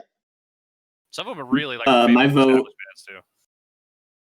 I vote doubling down on The Last of Us Part 2 because that I actually have that soundtrack on my phone. It's the only one in this category where I sought after playing. So I feel like that speaks enough for itself. So Last of Us Part 2 gets both my votes. I originally had Final Fantasy VII because the main theme to all the Final Fantasy games is very good. Final Fantasy, any JRPG music's always going to be cool when you jump into battle, do other stuff. But then just now I was like, damn. And I think part of it comes from the news today that Eddie Vedder is going to be at the Game Awards. So that's the one prediction we can all make, is that we're all going to bawl our eyes out. Oh yeah. And reading it again, they say that you're allowed to use original songs and or licensed soundtracks. Well, Last of Us Part 2 was revealed with that one song, Through the Valley, which the guy then covered again, which is very emotional. You have Alex Future crying Days, right now. No, I just remembered the scene in the music store. and that was going to be my thing. It's like, do we That wins really it. need to Boom. talk more about the Take on Me scene? I was trying to keep it spoiler free, but yeah. Oh, I'm sorry. That's why I said the music store. I didn't want to spoil that moment for people because I stumbled upon that just because I couldn't figure out how to progress. So I heard everyone talking about it, and I also, when I was doing the open world stuff in that first level, I was like, oh, they'll let us go back, and they don't. So I was like, where is this fucking level, this fucking cutscene? I was like, maybe it's at the very end, and then the game ended. I was like, what the fuck did I miss? Turns out, it's not a mandatory scene, which It's in a shame way, that it's optional because it's great. it's a shame, but I also think that's what makes it a little bit more special, and this is coming from a motherfucker who mixed it. So, When watched it later, and damn. So I want Hades to win, but yeah, Last of Us Part 2 is my pick. What do you think would win? Hades. Just because the music in that game is so good. Like, You the think fact Hades that... will win? No, that's what I want to win, but I think Okay. Last of Us Part 2, yeah. is what you think will win, and then Hades is your personal one. Yep. Just Perfect. because... And then Chris is doubling down Final Fantasy. I'm doubling down Final Fantasy. It's excellent. I'm just saying Hades is so cool because the music, how it goes from being so chill, like after you win your combat, and then the transition to the high energy music when you're in combat. That's why I like Final Fantasies, though. It does the same thing. Yeah, but the thing is that it'll be the same theme wherever you're at, and they composed 2 versions of every song, and then they program like this specific thing in, and so that it's like it's fluid depending on where you are or what's happening, and they actually like wrote points into each song where it could transition here, could transition here, depending on what you're doing or how you ended up interacting with enemies or whatever. And it's so fluid in between them that I actually had no idea that they were all separate parts, and I couldn't figure out how they were doing that for the longest time. It's incredible. Chris, All if we were talking about 15, I'd be doubling down on Final Fantasy. That main title theme, and then just the Hammerhead theme. 15 Soul soundtrack is incredible. All right, guys. Best art direction. For outstanding creative and or technical achievement in artistic design and animation. And yes, it is Hades. Hades. Double down. Double Hades. Yep. No contest. I'm gonna I make an disagree. argument. I'm gonna make an argument, see if I can sway you guys, but Austin, you go. I'm doubling down on Ghost of Tsushima because that game is the only game in history that made me go into photo mode 1 trillion goddamn times because that game is absolutely beautiful. HDR And I think makes this look so if this game doesn't win another award that I think it should, if it doesn't get this one or that one, it's an absolute tragedy. So it has to win here. This is the main appeal of that game. It is how this game looks, how beautiful it is. Mm-hmm. So I think Ghost of Tsushima is going to take it. So I'm doubling down. You know what? No, I'm gonna stick with Hades. But I mean, yeah, I took so many damn photos, and it's like if you were to go back to when the game came out, August.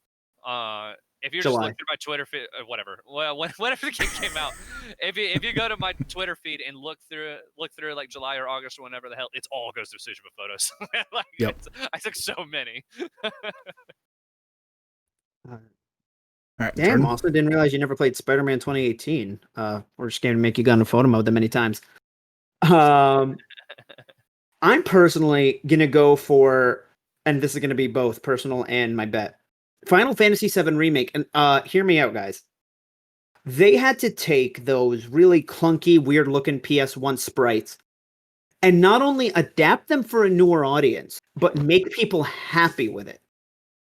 And, you know, you've seen how the internet is not good for change. We couldn't change Peter Parker's face from one white guy to another white guy without people threatening to kill a motherfucker. So strong point. You know, and like, you know, Ghost of Tsushima, beautiful, very inspired by Japanese samurai movies, very good. Last of Us Part 2, hyper-realistic, very good at doing that, but I might be wrong in saying this. I don't view hyper-realism as necessarily an art style, if that makes sense. I feel one is technological, like prowess, and like, look how accurate we can make this, and one is I'm going to put my own flair on it. Final Fantasy VII is like a good, and Hades, you know, very artistic. I'm looking at, you know, that buy page, very, very close to click and purchase. And I'm like, oh wow, it does look beautiful. It has its own unique style. Final Fantasy VII, that good blend of both. People look realistic, but they're anime-ish characters. And again, just you took Cloud with the PS1 little arm that goes to stub and then back to being thick again, and people really like the way they look. Same with Barrett and his giant machine gun hand. Like, I think that speaks a lot. They made the characters look like the artwork in the booklet when you open it up. You know what I mean? It's like wow, that looks really cool, and then you get into the game and there are a bunch of triangles because it's a PS1. It was a game that made me realize why people fall in love with anime characters, and it shames me to admit that on a podcast. I'm a big old Tifa simp, and I will not be ashamed of it. Jessie, because she's an unapologetic flirt, and I need that in my life. Why not both? Jesse got me. Jesse got me in the game, man. I'm not gonna lie. 4K no loss. In the 5 hours that I played, it's Jesse all the way. Hell yeah. Josh? My personal vote here would be The Last of Us 2, just because I love the aesthetic of that universe and just the overgrown, the nature just taking back the world. And like, I got the deluxe edition with the art book, and I could I've sat in that app on my PS4 like for hours on end, just scrolling through the art. This one though, I think Ori might take. I think that's where you definitely shout out. I was just gonna give a shout out to Ori, because that's a category. Yeah, it is. And so I just, fuck it. I think that's where Ori's going to snag its big one. This one could really go any way, couldn't it? That's crazy. Oh, yeah. There's arguments for just about everything in there. I wouldn't be mad with any of these, honestly. Like, it's not like, what was it? Like last year, what was it? Death Stranding that won this one? As it should. Yeah. Death Stranding art direction is incredible. Those monster cans look fucking incredible. All right. So realistic. Best narrative for outstanding storytelling and narrative development in a game. We have 13 Sentinels, Aegis Rim, Final Fantasy VII Remake, Ghost of Tsushima, Hades, The Last of Us Part 2. Yeah. Doubling down on Last of Us. Yeah. It's The Last of Us Part 2. Yeah. And it's not even close. Where is Mortal Kombat 11? What the F? No, what the hell? Yeah. Technically, that came out last year. It's Last of Us Part 2. It's on another category, though. Because Ultimate came out. And also the I know. requirements for fighting game is thin, and I have to go shut up my dog. I'm so sorry. Yeah, no worries. I'll say I think Last of Us is going to win, but part of me wants Final Fantasy VII Remake to win this, just because, like, for me, I'd never played the first one, but I went and watched Kind of Funny's Gamescast, or spoiler cast about this. And man, hearing them just say how different they made this, and how this is basically how they wanted to make Final Fantasy VII in the first place. Like, that was cool. So good on them for taking those risks and making those choices to kind of, I don't want to say right what they wanted to do all along, but say shout out to Final Fantasy VII Remake for that narrative. It's very good. I don't disagree. I don't think of the games on here that I've played, or even the ones that I've heard of, I don't think any of these have bad narratives. They're all respectfully on this list, and I think I've never heard of the first one. Yeah. I feel like if you take Last of Us out of here, it'd be a very, very close one. The reason to me why it has to be Last of Us is this the lesson I think out of it, like not even like, I feel like you kind of see it in movies and television of like, oh, we're gonna make the main character morally gray, or we're gonna make the antagonist sympathetic. And I feel like in video games you don't get that. And I had a friend that before Last of Us Part 2, he had never played Last of Us Part 1. He finished it within a week, thought Last of Us 2 right away. And without getting into spoilers, when he wanted to play as Abby, he talked to me, he's like, I don't want to do this. Like, he wasn't going to be one of those toxic fans, but he's like, I don't like her. I don't want to play as her. Why? I'm like, dude, they are telling you a story here. If you don't like it at the end, that's your opinion, but you need to see it through. And he came up to me at work later. He goes, I get it now. And it's this whole idea of, you walk a mile out at someone's shoes and you start to get them, and that everyone is the good guy in their own story. And, there's a few cases in which, sure, you could understand how the villain got there and still not agree with them. In this one, it truly is just two shades of gray, where each of them did what made sense to them, and you can't fault them. You can't say it was good or bad. And I think it's just such a bold move to be like, hey, we're gonna have this character that's the antagonist do something really detestable at the beginning of the game, and then you're gonna play the second half of the game as this character. Like, and you're gonna see that's really bold. And you're gonna see why they did it. Not necessarily the guilt, but how they didn't feel the closure they thought they would. All the other stuff Abby goes through with kind of I don't want to get into major spoilers here, but how she befriends people she normally wouldn't, or has been told not to. All this stuff, and like, you. It's good. They the game ends, and and you feel for some people, but you feel so empty. I never had a game make me feel so empty at the end. Like, honestly, I did the same thing though, because I played that game when it came out, like late into the night all the time, and there's that time when they made that switch. I'm like, I just put the game down. It's like, I don't want to do this. Like, I stopped playing for a while. Like, I thought it was gonna be like one quick level. I was upset when it didn't stop after a while. I was like, come on. Yeah. It's like, oh god, are they really? Yeah. Yeah. Yep. I think it's worth saying that out of any video game character ever, I feel like I know Ellie more, like, better than any other video game character that's been portrayed to me with a story. I don't want to discount Abby, but I've been with Ellie for 2 games instead of 1. But I just think I know Ellie. Ellie is like I don't want to say a family member, but like a friend that you don't disagree with you don't agree with what they do, but you understand why they do it. Yeah. Yep. And you kind of trust their opinion on things. You know what I mean? Like a trusted friend, not necessarily a best friend, but someone you look to and you're like, that's a good person in a way. That's a person whose opinion I cherish, I guess. But you have a lot of respect. So I think for them, that has to be said. Yep. Yeah. Just to keep it short for time's sake, just doubling down on Last of Us 2 for all the reasons that have already been said and spoken. Yeah. Best Game Direction. Awarded for outstanding creative vision and innovation in game direction and design. Final Fantasy VII Remake, Ghost of Tsushima, Hades, Half-Life Alyx, Last of Us Part 2. So I want to give a quick shout out to Ghost of Tsushima because I love that game. It's fantastic. They do a lot there that I think kind of alleviates the problems that I have with a lot of open world games, as well as updating it with a really, really fantastic multiplayer mode. But if we're talking about game direction and design, it's hard to not double down on Hades, which is what I'm doing, because they did such a fantastic job of taking the concept of a roguelike and not just having that be a mechanic of the game, but the pillar of the narrative and the story as well. Yep. And to the point where, like, because you're dying over and over again, it's like the world knows that, the characters know that, that's the point of the game.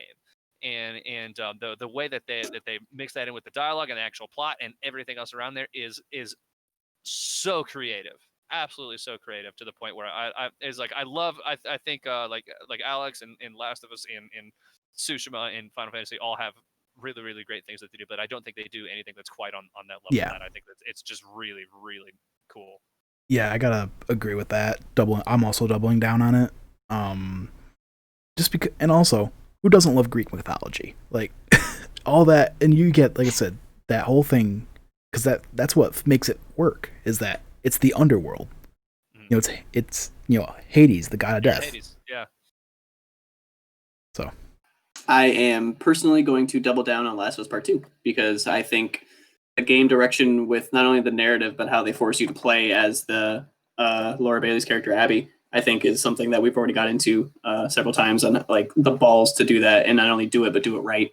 Yeah. I think this category could go to anyone in here. Ghost of Tsushima, yeah. I love that game, and we'll find that out in a little bit, but I personally think that game does a lot of things super, super well, but it's only because it learned from all the other games that came before, and they perfected that formula. I don't necessarily think they did anything outside the box enough to permit this award. Mm-hmm. I've heard good things about the game direction of Final Fantasy VII. Well, I played 5 hours. Hades, as you guys have already heard. And then the VR vision of Half-Life Alyx, even pursuing that in VR is arguably something that should be talked about in this category. But yeah, overall, I'm going with Last of Us Part 2. Same here as well, doubling down on that. I think it just takes everything the first one does and elevates it to a whole new level, as well as just pushing the boundaries of what the PS4 could do. Yeah. Quite literally. Yeah, exactly. I'm struggling with this one. I'm not going to lie. My instinct is to go Last of Us Part 2. And I think it's because it's also one of those things where not every game has a director attached to it the same way a movie does. And like the ones that do, they're always very well known about it. Like we all know Cory Barlog was the director of God of War. We all know that Neil Druckmann is the director of Last of Us 1 and 2. But other games, they kind of just like, it is a mixture of people that are help pulling the strings and stuff. And, I'm reading the example, innovation in game direction and design. And like, we just talked about how I think Last of Us Part 2 is so innovative in its storytelling and its story. And I don't think what I'm about to say is necessarily me knocking it, but I don't think it necessarily it doesn't necessarily reinvent the wheel in terms of gameplay or game design. I think it perfects the wheel because it's 5 different games going on at once. It's a shooter, it's a stealth game, it's a horror game, it's an action game, and it does each of those things perfectly. So, but like I could honestly see it going to all the others. I'm gonna do Last of Us Part 2 for both, but it's a tough one for me. And once you play Hades, you'll see the right choice. Listen, man. Let me be full in order, and then from there I was going to try to do... we can talk about my plans later. Yeah. All right, guys. The big one. Game of the Year. Recognizing a game that delivers the absolute best experience across all creative and technical fields. Last of Us, no contest. So I was going to do quick timeout for this definition of Game of the Year. Do you guys agree with that definition? Should it be about the technical prowess and how it advances gaming? Or should it be like kind of the Times Person of the Year, which is like, what was the game that was either the most talked about or like best encompasses this year in gaming?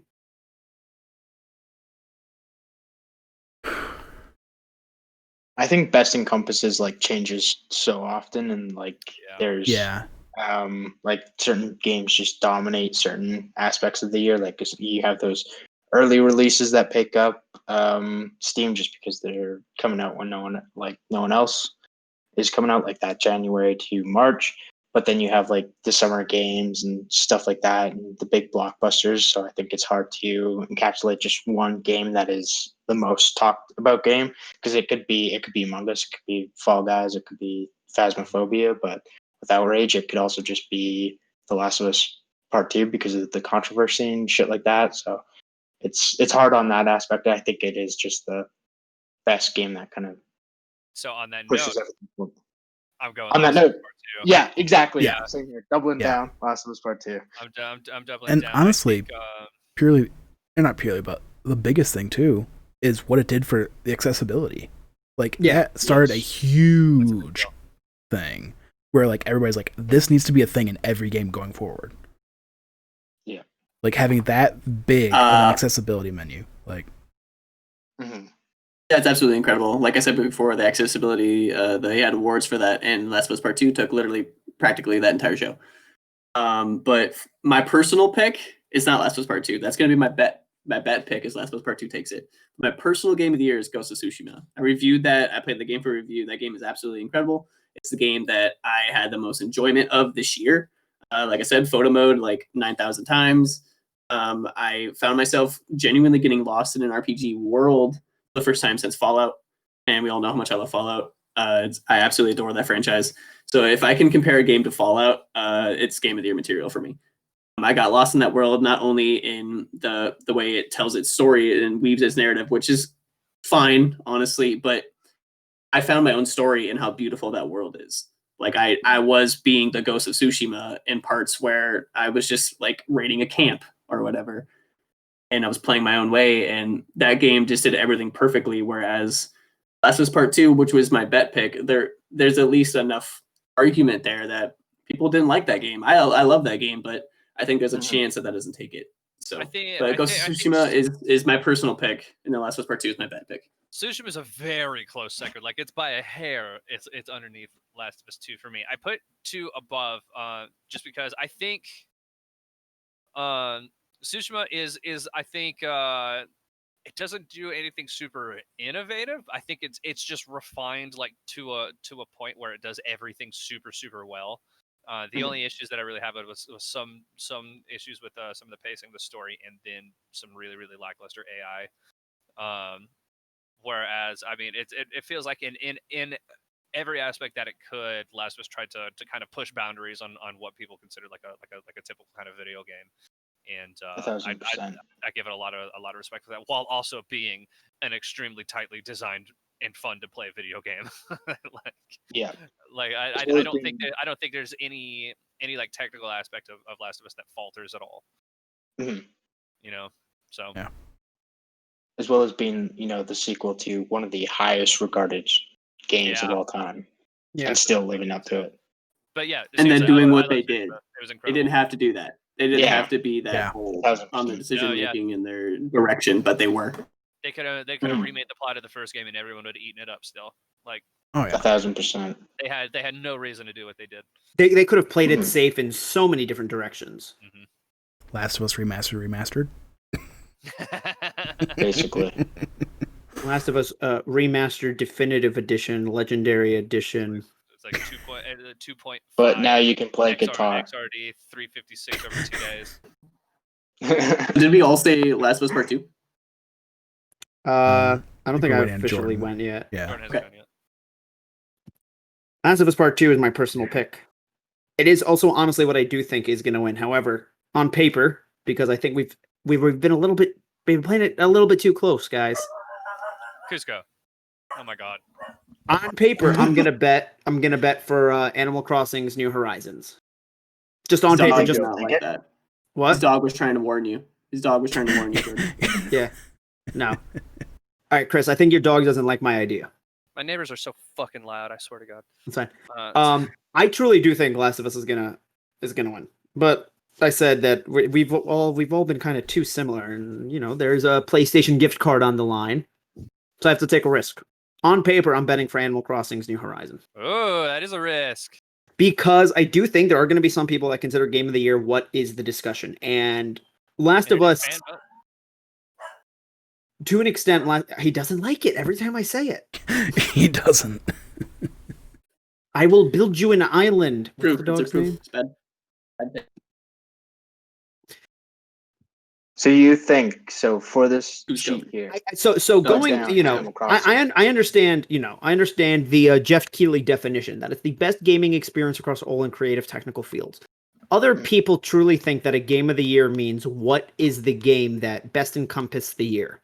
Yep. We can't talk about this game. We can't talk about 2020 without talking about the pandemic. We can't talk, and everyone played this game, like we were saying before, almost due to the pandemic, and found a lot of, I think, comfort in it during the worst parts of it when we were all so scared and locked in at home. And I think it's going to get a lot of votes for that. I also think Animal Crossing is the game that keeps on giving. It keeps being talked about. They keep adding updates. Last of Us, and you know, this is something that happens to every single player based story, came and went. We were all hyped for it. We were all talking about it.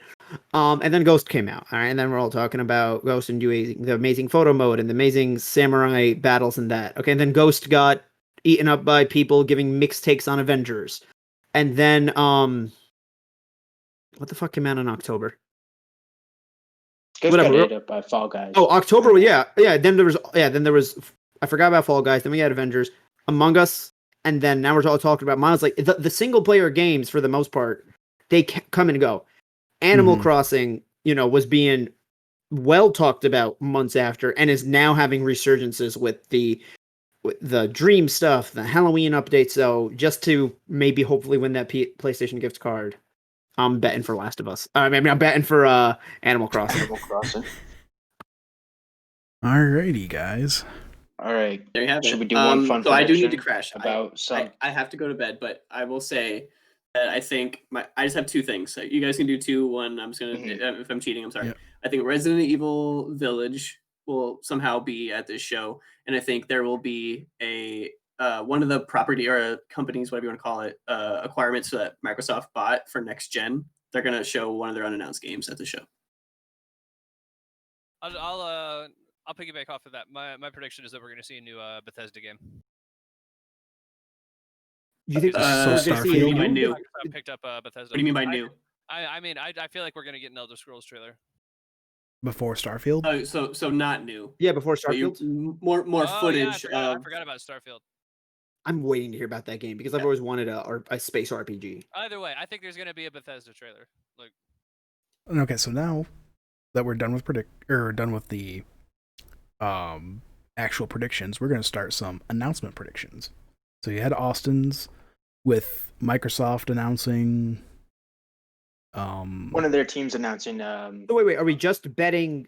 Are we just predicting announcements? Or are we gonna reveal just random predictions? Yes, trailers, people appearing. Yeah, this is just our random prediction section. Yeah, I don't think this is part of the bet for the card. I think that's just on the awards. Oh, okay. Yeah. I mean, I think these can be worse than points. I figure why not? That's fine. Either way you want to do it. I say bonus points. With some weird shit. Yeah. So mine, I think we're gonna get a teaser trailer for God of War Ragnarok, since that's supposedly second half of 2021. Define teaser trailer. Like what compared to what we saw in the first one? What do you expect? Not literal like some storyboard sort of cutscene. Yeah, CGI cutscene, some sort of cutscene, because we got a logo. Yeah. Okay. Just something other than a logo, basically. I like it. So let's see. I say come around back to me. I think of something else. Okay. I think. Sorry, I was just going in square order, but that's how it looks on my screen. Yep. Okay. I think we will get an official release date for Ratchet and Clank Rift Apart. Ooh, I like it. I like it. I don't have many. I do think I think we're gonna get something Elder Scrolls related. Yes, before Starfield, honestly. Of course, Bethesda. Bethesda, like you can't count on them to be consistent. But also, instead of the Muppets, I really want to see Big Bird give out an award. He's still a Muppet. Like super out of left field. Yeah, but he's Sesame Street. You want the Sesame Street Muppets, It's not like brands. Muppets proper. Not the Muppets. The Muppets. No. I want Big Bird to give out an award. That's my left field. Okay. I think, we're obviously all missing the PlayStation experience, PSX. And what would have been announced at PSX? Knack 3. Let's go. Ladies and gentlemen, it is about time. PS5 is out. We need to showcase what this hardware is about. It was announced at PSX 2016, Knack 2 was. So I think what better place than to take this, Game Awards, Dome, whatever it is, and just bring back Knack. Josh, I don't know if my two other lovely co-hosts are going to agree with me, but if that comes true, I will let you win no matter what the fuck your score is. That's my end all be all right there. If they announce Knack 3, I will let you win the PlayStation gift card. Thank you. I'm going to throw my PlayStation 4 out the window.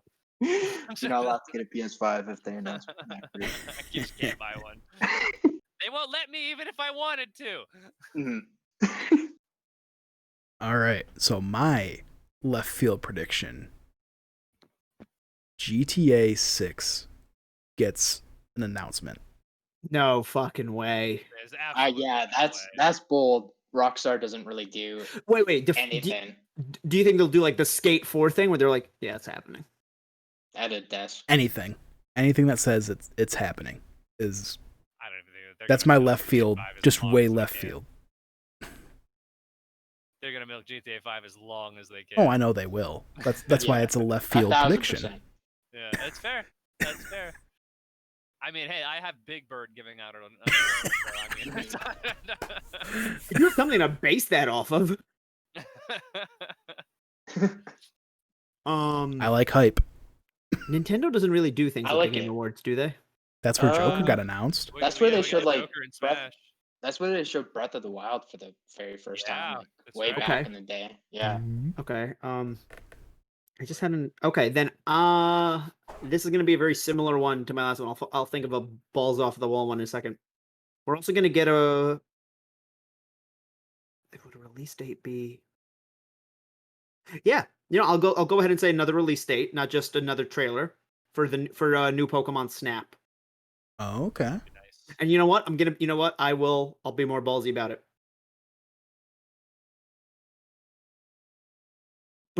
It'll be before March 1st. So we'll have like within the next 3-month window. I'm not going to go ahead and say right before end of 2020, but early 2021. Because I think So it was first quarter, basically? the pandemic, that game would have already been here. Mm-hmm. And I'm gonna throw one more prediction out there too. This is probably gonna be my last one, but I think we can get another Breath of the Wild trailer. Breath of the Wild 2. Oh yeah. Okay. I honestly wouldn't be surprised if that was there. New Zelda trailer. Yeah. 2 safe ones for me. I think if Rockstar were to be there, kind of piggybacking off Alex, I think it would be something Red Dead 2 related, like just springing upon whether it's oh my god, my wish would be Undead Nightmare 2, because Undead Nightmare as a DLC fucking That would be slaps, amazing. and zombies in Red Dead 2 would honestly actually elevate that game for me. But I think it will be next something, to deal with PS5, whether it's adaptive triggers for the guns or anything like that. Just That'd kind be of cool. Didn't they give just off. announce that Red Dead 2 Online is free to play in next gen? I feel like I remember hearing maybe. that. Maybe. I think a Red Dead 2 announcement recently just happened. Okay, well, maybe we Red got Dead time 1 for another one. remastered. Oh, I would That'd kill be for awesome. That. I'd kill for that. I'd rather play that than Red Dead 2. Let's be honest. Same. And then something Fortnite. I think Fortnite will have some sort of announcement, whether it's next season, whatever is happening after this big Mhm. Galactus event. I think that's another safe bet. It's honestly not a bad idea, seeing as because there's usually some sort of lull in between seasons, Right. or some sort of. So yeah, that'll be, since this is just next week. I think Mhm. that's a pretty good one. Yeah. Yeah. All right, guys. Well, a great time tonight. Thank you all for watching. Please hit that like button, hit that sub, and we will see you next time. Goodbye. Bye. What do Later. you think? Knack 3, let's go. God fucking damn it, Josh.